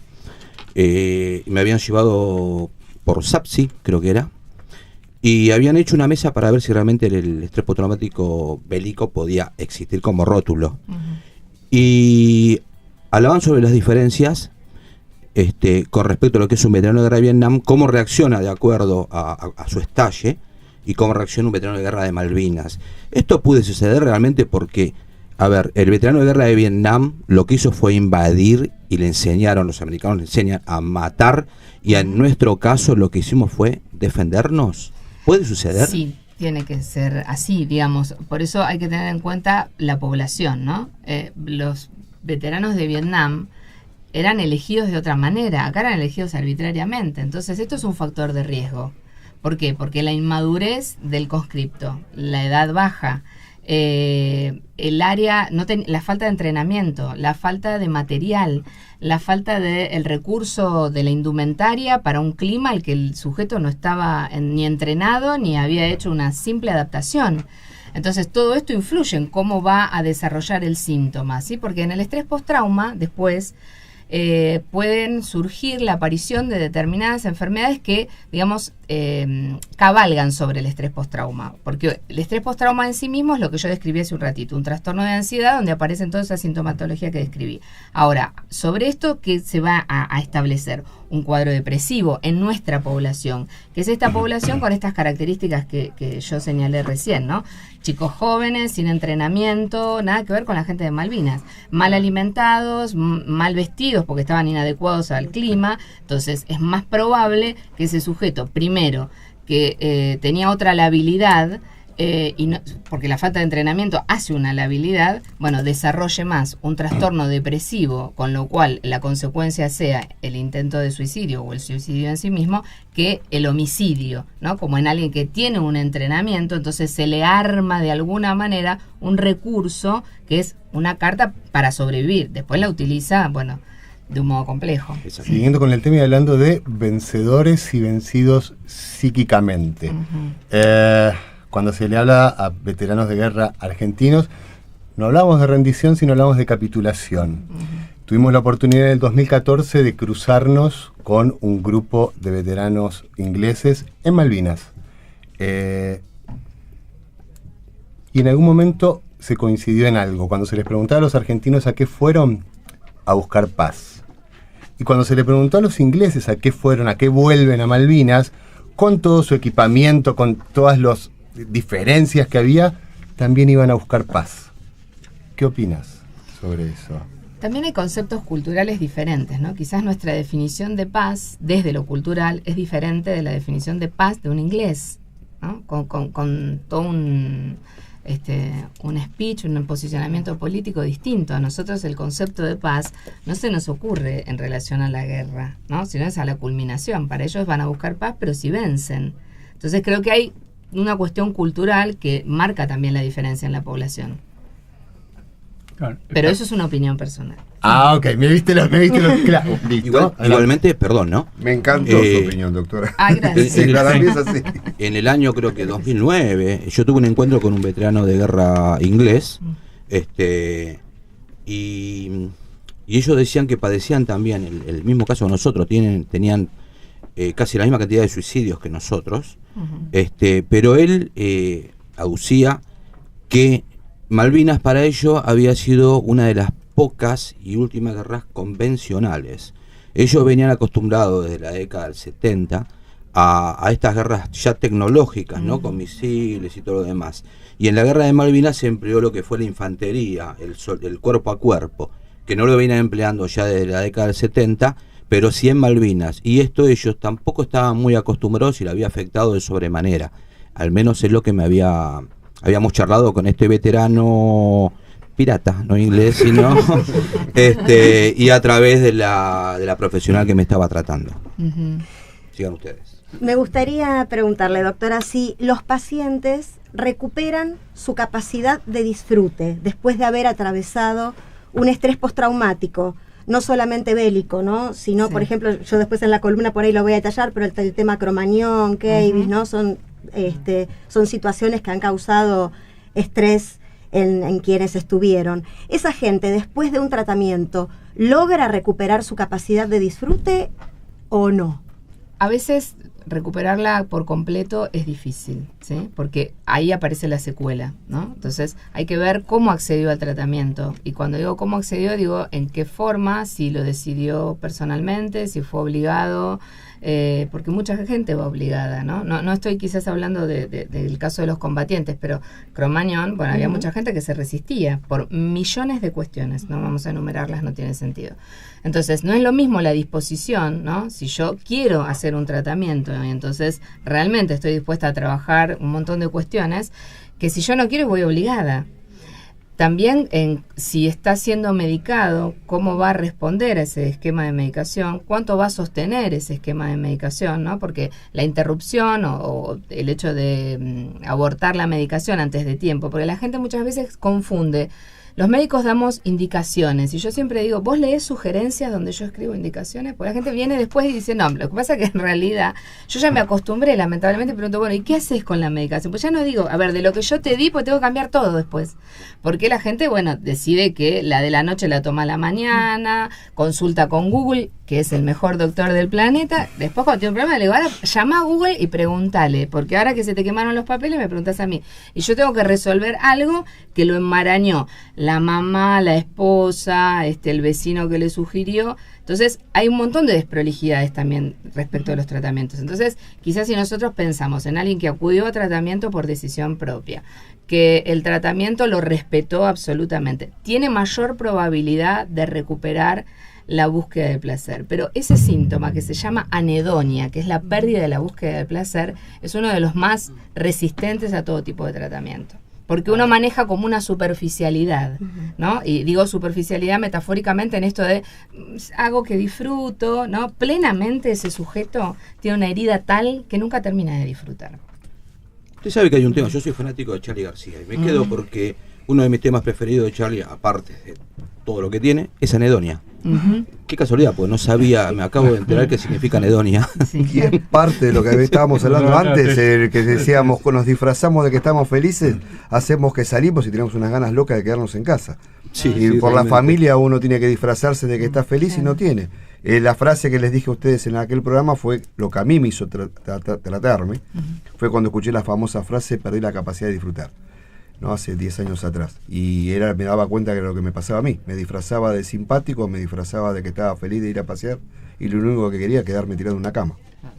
Además, perdón, ¿no? Pero algo que siempre sucede muchas veces, es difícil armar una entrevista, ¿no? Una entrevista médica, porque hay poco tiempo, porque hay que escuchar y porque no siempre el sujeto viene a decir lo que le pasa, porque en muchísimas situaciones el sujeto o el paciente que viene a la consulta no sabe lo que le pasa. Entonces, yo hace muchos años tenía un maestro que decía que uno para preguntar tiene que saber a dónde quiere llegar para ver por qué vía va a acceder, ¿no? Entonces, si yo sé más o menos lo que ese sujeto puede padecer, voy a ir preguntando. No es un interrogatorio dirigido, pero el sujeto a veces no sabe, entonces la gente confunde. Y los términos psiquiátricos o de los del padecimiento del alma, me voy a poner un poco más poética, son tan poéticos, porque entonces la gente refiere, todo el mundo dice estoy deprimido. Estar deprimido es una patología, es una enfermedad, ¿no? Entonces, la gente dice, no, tengo una situación traumática. Y traumático quizás para un sujeto es, no sé, que no pudo comprarse el último celular de moda, ¿no? Entonces, lo que hay que entender es que el valor de lo traumático es otra cosa, pero cómo se van banalizando los términos. Entonces, yo tengo que manejar un criterio para además ir preguntando, bueno, a ver, disfrutar, si por la gente a veces viene y quiere irse en 10 minutos también, ¿no? No solo es que nosotros podemos disponerle poco tiempo. Entonces, bueno, estoy bien, sí, duermo bien, sí, más o menos. ¿Qué tal? ¿Sale? Sí, trabajo. Cuando uno hace una pregunta quizás clave, yo a veces le digo, ¿no te sentís automatizado? Ahí ya es como que uno genera un impacto. ¿Y qué me quiere decir? No sé, te da lo mismo, haces un esfuerzo enorme por sostener tu día a día. Bueno, entonces ahí el otro va pudiendo entender que si la pregunta está, si el otro entendió, y no necesariamente por uno lo padezca, pero de eso se trata la empatía, ¿no? Si yo no sé cómo le va a doler la panza a un niño o a un señor que quizás tiene pocos recursos para decirlo, bueno, no voy a saber cómo preguntárselo, ¿no? Si nos ponemos muy médicos, yo diría, el flanco derecho tiene inflamado y al señor le duele la panza. Exacto. Y el gran problema es eso, ¿no? De los médicos muchas veces. Nosotros sabemos un montón de cosas, pero bueno, el gran problema es cuando el sujeto viene y dice, me duele acá. Bueno, cuando a la gente le duele el alma o los padecimientos son psíquicos, no sabe ni qué le pasa. Entonces, claro, uno viene y dice, ¿qué le pasa? No sé. ¿Y qué le pasa? Es el motivo de consulta. Y vino porque no sabe. Eso implica tanto tiempo hasta que este sujeto pueda decir, bueno, lo que me pasa creo que es esto, y aclararlo, y ahí vamos encaminando. Por eso son tratamientos tan largos. Un mito, quiero que sacarme una duda. ¿Es cierto que estar en estado depresivo despierta otro tipo de enfermedades físicas? Muchas veces uno después pone el cuerpo, sí. Entonces, si uno va haciendo este tratamiento y va trabajando, porque a veces la gente quiere la velocidad, y la velocidad no es muy compatible con la salud mental, porque es otra velocidad, ¿no? Entonces, no hay magia, por eso la gente solo muchas veces quiere el tratamiento farmacológico, porque imagina, tomo la pastilla, yo le digo, no es un analgésico, que vos lo tomás y se te va el dolor. Acá hay que cambiar tantas cosas, ¿no? Que lleva tanto tiempo, porque es un proceso, entonces es largo. Me distraje. No sé, el punto. Lo que pasa es que ¿cómo es esto? No se está escuchando, doctora. Sabe tanto que le queremos sacar todas las informaciones. Te ponen los pacientes. La honestidad, si yo no le dijera al paciente me distraje. Repetímelo. Y cuando bostezás, repite la pregunta. Y cuando te comes el bostezo, pues te debe pasar. A veces uno está cansado, ¿sí? Claro. Y a veces también hay feas energías, ¿no? Y eso se carga el ambiente. Así como hay lindas energías y uno se pone bien, bueno, hay que escuchar a alguien con mucha densidad, claro, con una historia tremenda, que aparte uno tiene que no conmoverse, no llorar, y a veces uno, y esto lo tiene que disimular. ¿Lloraste delante de un paciente alguna vez? Si a mí me genera dolor, no lo oculto, porque me parece que al otro lo hace sentir que yo soy un ser humano, ¿no? Y a veces la empatía es tan particular, es con cada sujeto. Entonces yo sé que con determinado sujeto que tengo frente a mí no voy a poder llorar. El timing lo tengo que tener yo. Yo sé con quién, si puedo llorar, si tengo la emocionalidad, puedo expresarla y con quién no. Pero bueno, eso es algo también de la particularidad de cada uno. De imprevisto que no lo hayas podido abrir o no el chorro, algo que no lo hayas podido controlar. Eso tiene que ver, en general no, yo intento ver si en un día yo no estoy en condiciones de atender, busco hacer alguna otra de mis actividades. Y tengo que tener este ejercicio, por eso es tan importante que los colegas que trabajamos en salud mental nos analicemos, ¿no? Quiero, retomar un poquito lo que decía Ricardo para volver, que era si el cuerpo grita, sí, ¿no? El cuerpo habla. Si el cuerpo grita y habla las cosas que calla. Sí. Entonces creo que era esta gente que no de repente pasó por un estrés postraumático y no se trata, no va, no consulta y sigue metódicamente el tratamiento con la medicación y con todas las indicaciones, si de repente empieza a tener otro tipo de enfermedades, no sé, anginas a repetición, bronquitis, distintas cosas que lo lleven a decir, no, estoy enfermo de otra cosa, entonces empieza a ir a un montón de médicos y casualmente quizás si va al psiquiatra y cumple estrictamente lo que le dice, solucionaría un montón de otras situaciones. No es solamente, digamos, el hecho, yo hago mucho hincapié en el espacio terapéutico, ¿no? Porque a veces la gente cree que con esto de cumplir viene al tratamiento y si toma la pastilla ya está. Y si hay algo de esto, de lo que hay que duelar, que no está trabajado terapéuticamente, si las pastillas hicieran los duelos, seríamos tan felices porque sería todo tan rápido, tan maravilloso. Pero esto es un mito y esto no es real. Entonces, el lugar de la palabra en el cuerpo es enorme. Cuando uno calla, aunque tome el medicamento, el cuerpo va a hablar. En ese sentido, ahí retomo y te respondo a vos, Ricardo. El cuerpo habla, pero porque hay muchos pacientes que hacen simulacros de tratamiento. Entonces, yo digo, hacen que vienen, hacen que toman la medicación, pero no quieren hablar. Y si no quieren hablar, es eso lo que los va a enfermar. La entiendo, pero lo abandoné 2 veces el tratamiento, así que sé de qué está hablando. Doctora, de mi parte, una última pregunta. Sí, cómo no. En estos altibajos que uno tiene, que va y viene, ¿no? Que me pasa. A mí se me manifiesta con una presión muy grande en el pecho, y eso me genera una angustia terrible. Pero no es que de repente, porque está nublado y me acuerdo de Malvinas, me pasa, simplemente me agarra en cualquier ocasión y en cualquier momento. Siempre se me genera, o sea, cuando estoy muy mal, digamos, que yo lo tomo como que estoy en un síntoma medio ya es depresivo, porque sí es verdad que muchos acostumbran a decir, hoy estoy con depresión, y no es así, esa es la banalización. En mi caso, por ejemplo, me sucede de esa manera, una presión muy grande en el pecho que me genera una angustia con ganas de llorar. Esa manifestación es normal dentro, digamos, de Sí. una depresión. En la depresión y en el estrés postraumático lo que aparece es angustia. Lo que pasa es que la angustia tiene un montón de caras, ¿sí? La angustia puede ser llorar, puede ser la opresión en el pecho, porque desencadena un montón de síntomas neurovegetativos. Entonces uno a veces puede tener taquicardia, esa sensación de que se va a infartar, y también puede ser el aburrimiento, que esta es la que todo el mundo desconoce. Esa gente que no puede sostener actividades y que hace 2 días patín, 4 días pintura, 5 días, ¿no? La gente que no puede parar. No, eso es solo ansiedad, ¿no? Pero esa gente que todo lo aburre, entonces nada lo termina de conformar. Eso también es angustia, porque el aburrimiento es angustia. Es la cara más difícil de tratar, pero si uno lo va trabajando, se sostiene en un equilibrio que pueda ser tolerado. Tenemos que ir cerrando el programa, nada más preguntarle a todos ustedes cuándo lo hacemos de nuevo. No cerramos. Bueno. No cerramos esa parte en conjunto, perdón. No me los eché. Dar. ¿Cuándo lo hacemos de nuevo? Y tenemos que ver ahora. Pronto. ¿Pronto? Bueno, Es la respuesta. Es la bueno, respuesta. muchísimas gracias. Creo No, al que... contrario. No, muchísimas gracias. A mí me quedaron muchísimas preguntas, por eso digo de volver. Nos quedó afuera, por ejemplo, ¿saben qué? Cómo se trabaja también con la familia de los veteranos. Claro, Entonces, fundamental. lo planteo para algún próximo encuentro, que sería buenísimo tenerlo este año. Perfecto. Nosotros nos vamos a la pausa y volvemos con Malvinas, no te olvido.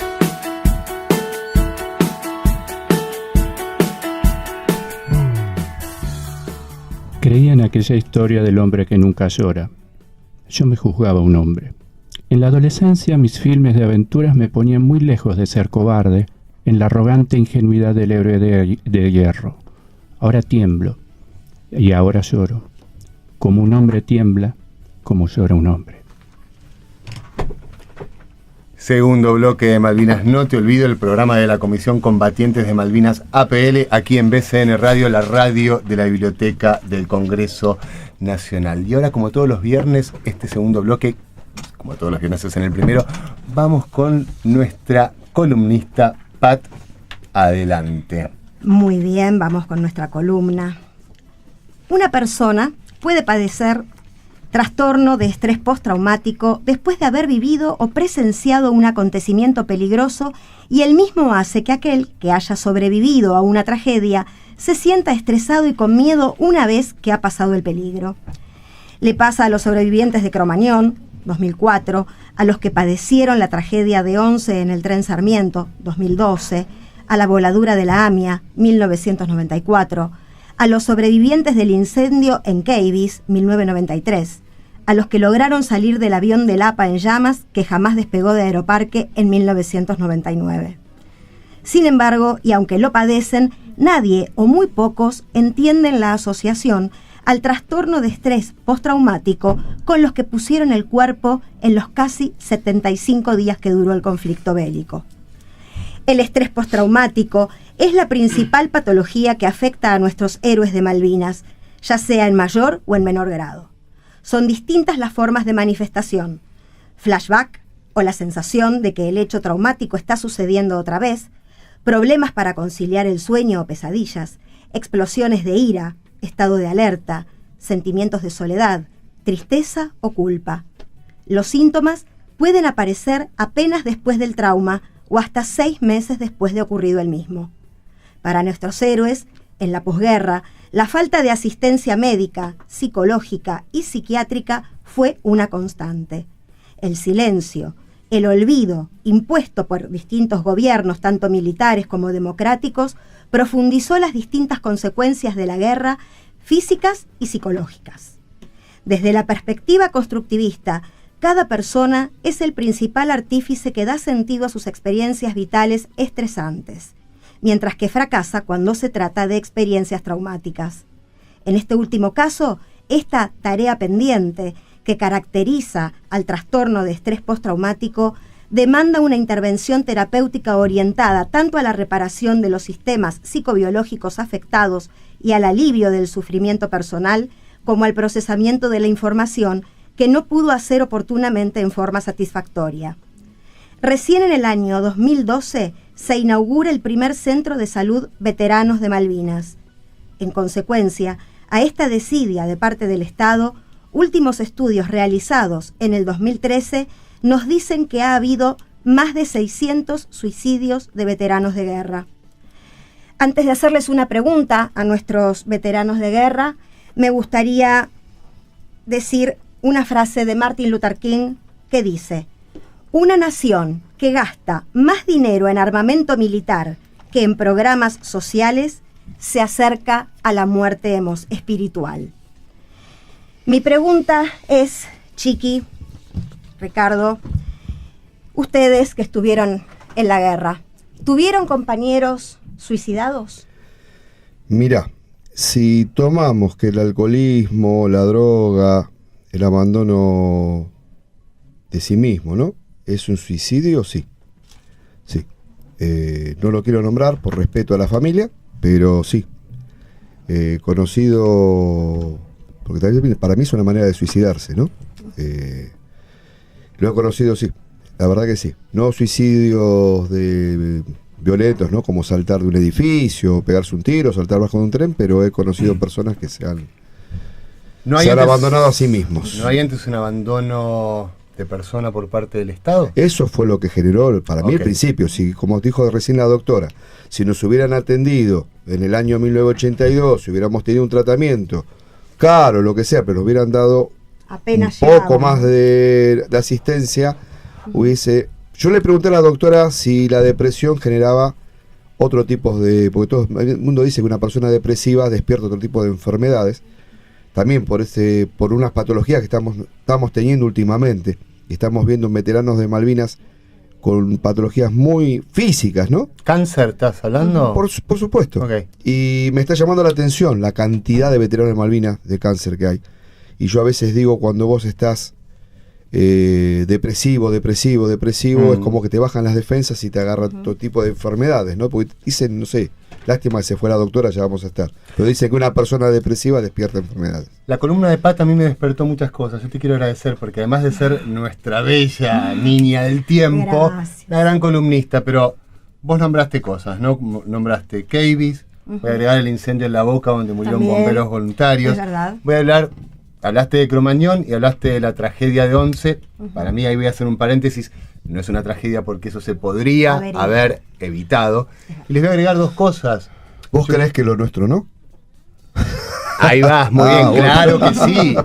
Claro que sí. Pero lo que sucede con Malvinas es una arista más, quizás la más importante, de lo que está sucediendo en el país. Se ha avanzado mucho legalmente en los últimos años, pero yo también les tengo que decir que hay muchas deudas, no solo con los combatientes, sino con los niños. No está el defensor del niño, recién ahora se puso en marcha la bicameral. El defensor también de los derechos humanos en las cárceles. Entonces, estamos hablando de los suicidados, por eso mi primera pregunta es, ¿hubo un abandono antes? Entonces, ¿hasta dónde es un suicidado? Alguien que, de alguna manera, el Estado, todos nosotros, lo está empujando hacia ese lugar. Exacto. Entonces, cuando se habla, yo cuando escucho hablar de Malvinas y de suicidio, es un tema como sumamente delicado, porque ¿hasta dónde es suicidio? ¿Hasta dónde no es abandono? ¿Hasta dónde las familias de los veteranos de guerra no tendrían la posibilidad de hacer un juicio al Estado por abandono? Te doy un ejemplo. Fíjate ahora en la modernidad lo que están haciendo los chicos del programa anterior Coordenadas, pero los chicos de adicciones, de la Secretaría de Adicciones. Fíjate lo que están haciendo, están salvando vidas, están asistiendo a una persona que antes no le dabas, a mis amigos cuando se drogaban no les daban atención, no tenía dónde ir, y esas personas llegaban a qué promedio de vida, llegaban a promedio de vida de 20 y pico de años, si se empezaban a drogar de adolescentes. Hoy en día se está recuperando y se están insertando nuestros hijos, nuestros compañeros de trabajo, la adicción que sea, porque hoy escuché hablar hasta de ludopatía, hasta de celulares se están ocupando, de la adicción a celulares o a los medios. Y vos fijate que están salvando vidas. Yo les digo, chicos, ellos dicen, no, mira, los héroes nos dicen que salvan. No somos héroes, somos compañeros de trabajo, pero ustedes son héroes, están salvando vidas. Si hubiéramos recibido esa asistencia nosotros en aquel momento, psicológica, pedagógica, y la sociedad nos hubiera mirado un poquito porque a veces, viste que dije, hubo una parte de la sociedad que también le dio una mano al Estado para que nos meta abajo de la alfombra. Era despegar el tema, no, los milicos, era como que nosotros éramos parte de un proceso militar. Y la sociedad también, ya está, cortala con Malvinas, ¿entendés? Que fue lo que tanto dolió, y nos tuvimos que seguir poniendo el disfraz de veteranos felices, ¿no? Porque para poder mantener el trabajo, lo digo, y a veces la gente dice, con chica hay cosas que mejor que no la digamos, pero se te escapa a veces. ¿Qué cosas? Cosas como, por ejemplo, hubo parte de los jefes nuestros que nos echaron. A mí me hicieron una comida, me dijeron, héroe, bienvenido, y me dio un cheque de Citibank. ¿Cómo le expliqué a mi hija cuando llegué que me dijeron héroe, me hicieron una fiesta todo el día y me vine con un cheque de Citibank? Y me dejó sin laburo porque preferían tener un tipo sano que tener un loquito de la guerra. Escuchame, te estoy hablando 4 o 5 días después de la guerra. No le conmovió nada. A esos 2 jefes que tuve no le conmovió ni lo más mínimo. Todo lo que hicieron fue una fantochada para quedar bien con el resto de los empleados. ¿Entendés lo que te quiero decir? ¿Cómo el Estado no va a agarrar esas cosas y no las va a esconder? Parte de lo que Chiqui siempre cuenta, ¿no? Parte de la desmalvinización era, olvídense de Malvinas para olvidarse de los milicos. Sí, aparte es un problema, me parece, eterno, que lo arrastramos hasta el día de hoy, lo vamos a ir arrastrando, porque también el Estado se mezcla mucho con la política, la mezclan con la política. Entonces de repente no puede ser que hoy, a 35 años de lo que sucedió en Malvinas, y con autoridad moral como para poder hablar delante de la gente, uno tenga que andar explicando la posguerra, tenga que andar diciendo que no lo voy a decir de una manera política, de acuerdo a mi ideología. O sea, tengo que andar explicando que yo tengo una ideología, pero lo que voy a decir realmente de lo que fue la posguerra, no le estoy poniendo impronta mía o idea mía ideológica. Sino, entonces, ¿cómo puede ser que a 35 años nosotros tengamos que quitar frases del programa porque te ponen un rótulo? ¿Cómo puede ser que donde vayas tengas que decir, en 35 años post Malvinas y 34 de democracia, la sociedad no haya aprendido, no lo hayan enseñado a la diversidad de ideológica, a la diversidad en lo que uno pueda, de expresión, digamos, ¿sí? Yo soy veterano de guerra de Malvinas y yo digo que en la década del 80 nosotros tuvimos que batallar contra el gobierno de turno, te están tildando, ¿entendés? Y estamos a 35 años, entonces con eso me quiero enganchar también en lo que decían con respecto a la ausencia de Estado. ¿Cómo puede ser que ante un fenómeno climático, una inundación o un terremoto, tengamos que donar? ¿Dónde está el Estado? Y encima cuando donamos, parte del Estado es la que se encarga a través de sus representantes en ciertos lugares de hacer desaparecer las cosas. ¿Sí? Como desapareció nuestro fondo patriótico. Exactamente. O sea, ¿qué se aprendió del fondo patriótico a hoy? No se aprendió nada. Ese es el tema, y ese es el tema también, o sea, en el veterano de guerra de Malvinas, en el cual le cuesta todavía, le cuesta mucho, porque es verdad, si yo de repente digo que la década del 80 nosotros tuvimos que hacer muchas manifestaciones, nos infiltraban gente en las manifestaciones, o sea, nos juntábamos los veteranos en plaza, en el obelisco, decíamos, muchachos, vamos todos tranquilitos, cuidémonos, no hagamos lío, y de golpe estallaban 2 vidrieras, y no habían sido los veteranos, pero al otro día salía en los periódicos, veteranos loquitos rompen la avenida Corrientes. Pero sí, esta democracia, esa democracia que teníamos en ese momento, esos loquitos que rompieron, también le había aportado sin querer a través de una derrota militar. Es raro, es todo bastante confuso. Te quiero preguntar, contestame sin pensar mucho, son respuestas cortas. ¿El gobierno de Alfonsín ayudó a los veteranos? No. ¿El gobierno de Menem ayudó a los veteranos? No. ¿El gobierno de la Rúa ayudó a los veteranos? Menos. ¿El gobierno de Duhalde? No, fue corto. ¿El gobierno de Kirchner? Sí. ¿El gobierno de Cristina Fernández? Sí. Ok. Estamos hablando de hechos. Lo que sucede, me parece que, no solamente en el tema de los veteranos, sino también, se los voy a hablar desde el lugar periodístico, es que lo que yo te acabo de preguntar recién, vos me podías contestar sí o no, pero yo me estaba refiriendo a hechos, a cosas que sucedieron o no sucedieron. Y estamos rodeados, por un lado hay que festejar el avance en las comunicaciones y en la tecnología, pero estamos rodeados de información que no se basa en hechos. Entonces, hay gobiernos que fueron a favor y gobiernos que realmente desmalvinizaron. ¿Estoy teniendo una impronta ideológica con esto? No, señores, son hechos. Es lo que pasó. No estoy poniéndome ni una bandera peronista, ni radical, ni socialista, ni comunista.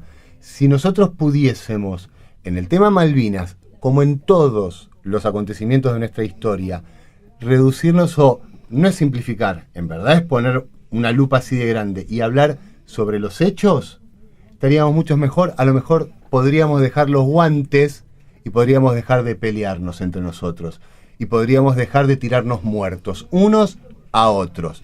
Pero para eso hay que simplificar, hechos y escuchar. Igualmente lo que quiero decir es que, o sea, mi respuesta es personal, ¿se entiende? No represento a nadie, ¿sí? O sea, las respuestas que te di recién son personales, porque dentro de lo que es la comunidad Malvinas, la sociedad Malvinas, también tenemos diversidad de pensamientos, de ideologías, ¿entendés? O sea, mi respuesta es personal. Toledo Chiqui se hace cargo de los no y los sí, con respecto a lo que son estos 35 años de Malvinas. Pero es obvio, volvemos a lo mismo, ¿no? O sea, en Malvinas, si estaban dos soldados debajo de la misma bomba, les pasa de distinta, lo asimilan de distinta manera. Y acá pasa lo mismo, somos veteranos de guerra. Batallamos de una manera democrática en la década del 80, en la década del 90, en el 2000, pero hubo hechos que fueron los resultados. Recién Paz dijo que hubo un hospital para veteranos de guerra Malvinas, que fue en el año 2012. Eso es un hecho. Hubo y hay un hospital para veteranos de guerra de Malvinas. 2012, 30 años después. ¿Entendés? Pero es un hecho. Recién lo nombró.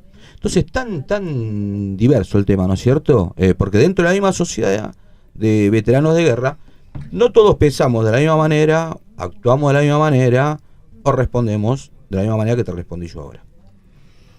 Una pregunta, en realidad una reflexión. Creo que más allá de la ideología política, quienes fueron a la guerra, sean peronistas, radicales, anarquistas, lo que fuere.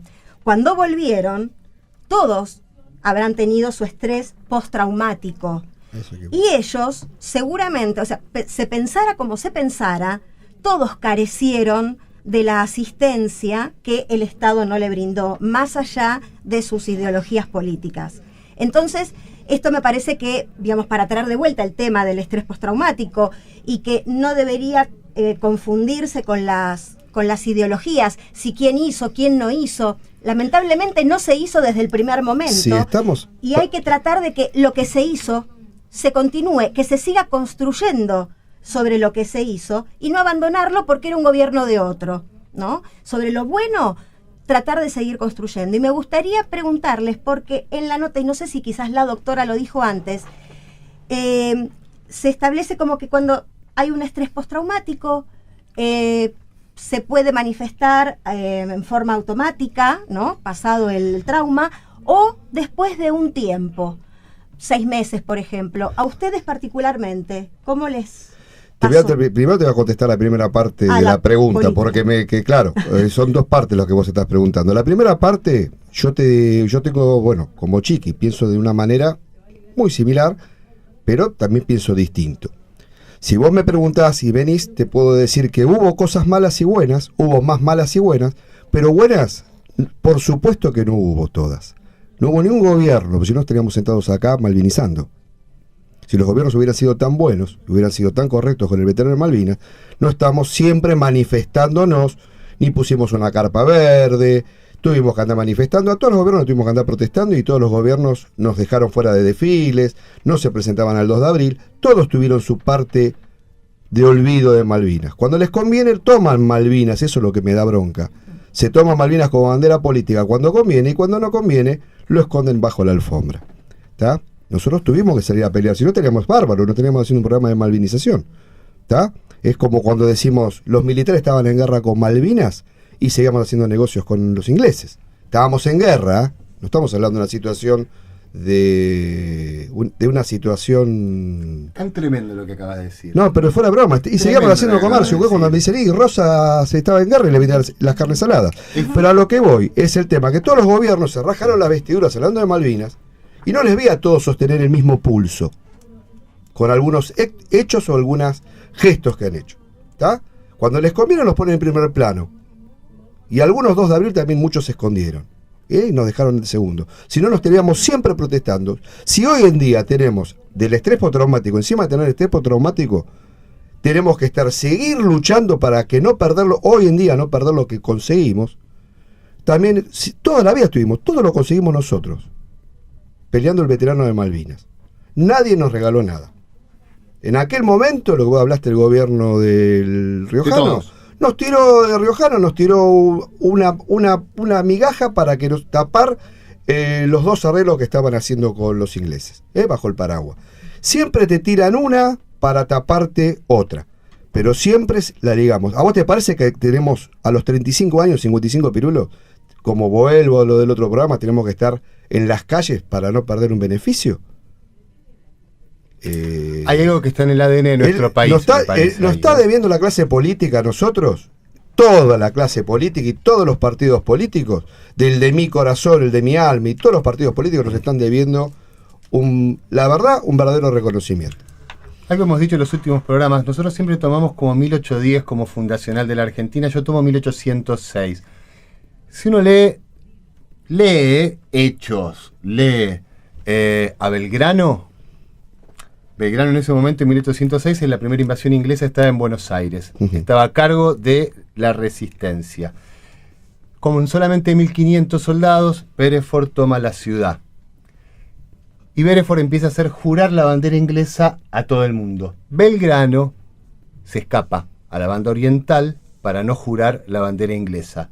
Y al mismo tiempo, muchos habitantes de la ciudad de Buenos Aires estaban haciendo cola para jurar a la bandera inglesa. Entonces, lo que vos decís, cuando conviene políticamente se toma, cuando conviene políticamente no. Y siempre hay algunos que ven su conveniencia. Históricamente, desde 1806, es fundacional la relación, me parece, entre Argentina, cuando todavía no éramos Argentina, e Inglaterra, la relación con piratas.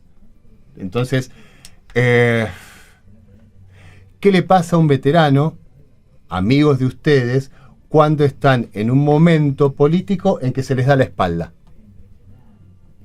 y tienen que salir a luchar?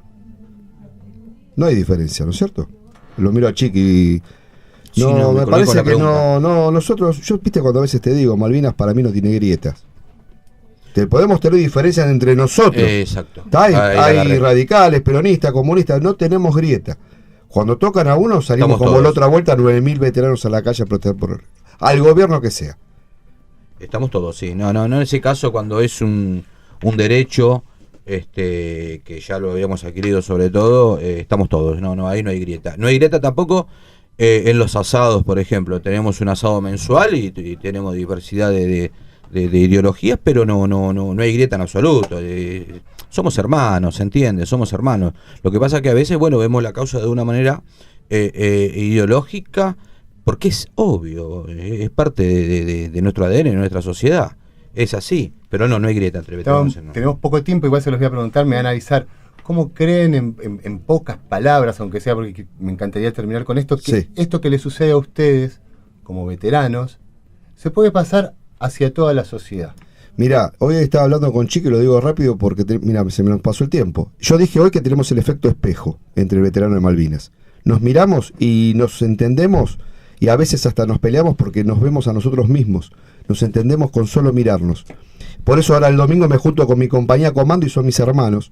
Y nos importa un bledo como piensa cada uno. No tenemos diferencias. Nos conocemos. Sabemos nuestras patologías con solo mirarlo. Nos miramos y ya sabemos si estamos mal o estamos bien. Sí, es una realidad. Hoy lo estábamos hablando casualmente porque estábamos diciendo, yo estoy viendo fotografías, digamos, de compañeros míos del escuadrón, yo los veo canosos, gordos, y yo me veo en ellos, y digo, uy, ¿cómo estoy? Porque me estoy reflejando en ellos. No me está pasando en un compañero de trabajo o un amigo de la infancia. Me estoy reflejando en la imagen de mis compañeros del escuadrón. ¿Sí? Y lo veo y digo, uy, pero estoy arruinado, ya di vuelta el codo mal. Pero es porque uno ve en el otro veterano de guerra su verdadero espejo, su verdadera imagen, lo ve ahí. Por eso el otro día cuando yo te dije, mi compañero de pozo, nos vimos 2 veces nada más en 35 años. Porque es mirarlo a él y verme yo. Bueno, muchachos, habrá que conseguir un espejo para que todos los demás nos podamos ver de esa manera. Ojalá lo podamos hacer. Ojalá. Chicos, les agradezco. Cumplieron un sueño que era tener un programa mixto. Pato, magnífico lo tuyo. Mariano, un genio. Chiqui, a todos los chicos de Coordenadas. Yo, feliz. Y a Lara. Le vamos a desear, no le deseamos nada porque no hay que festejar antes. Pero bueno, el día domingo recuerden que Lara va a estar cumpliendo 26 añitos. Y hablando de héroes, recordarlo. Hablando de héroes, gracias a los bomberos que se suspende tal vez por lluvia, gracias a los bomberos voluntarios de la Vuelta de Rocha por pintar con nuestro escudo la autobomba. Quien salva la vida todos los días va a llevar durante años y de por vida las Islas Malvinas en la puerta de su autobomba. Qué lindo que es estar en la tierra después de haber vivido el infierno. Qué lindo que es poder amarte y mirarte otra vez después de estar tan enfermo. Qué lindo corazón que estás acá y acá latiendo y me desenredes los ojos. Y si por ahí el miedo me viene a buscar de nuevo, voy a recordar lo que cantamos una vez mirando el cielo. Cántale a la luna y al sol, cántale a la estrella que te acompañó, cántale a tus amigos con el corazón. Cántale a la luna y al sol, canta que es la tierra que canta en vos, cántale a tus amigos con el corazón.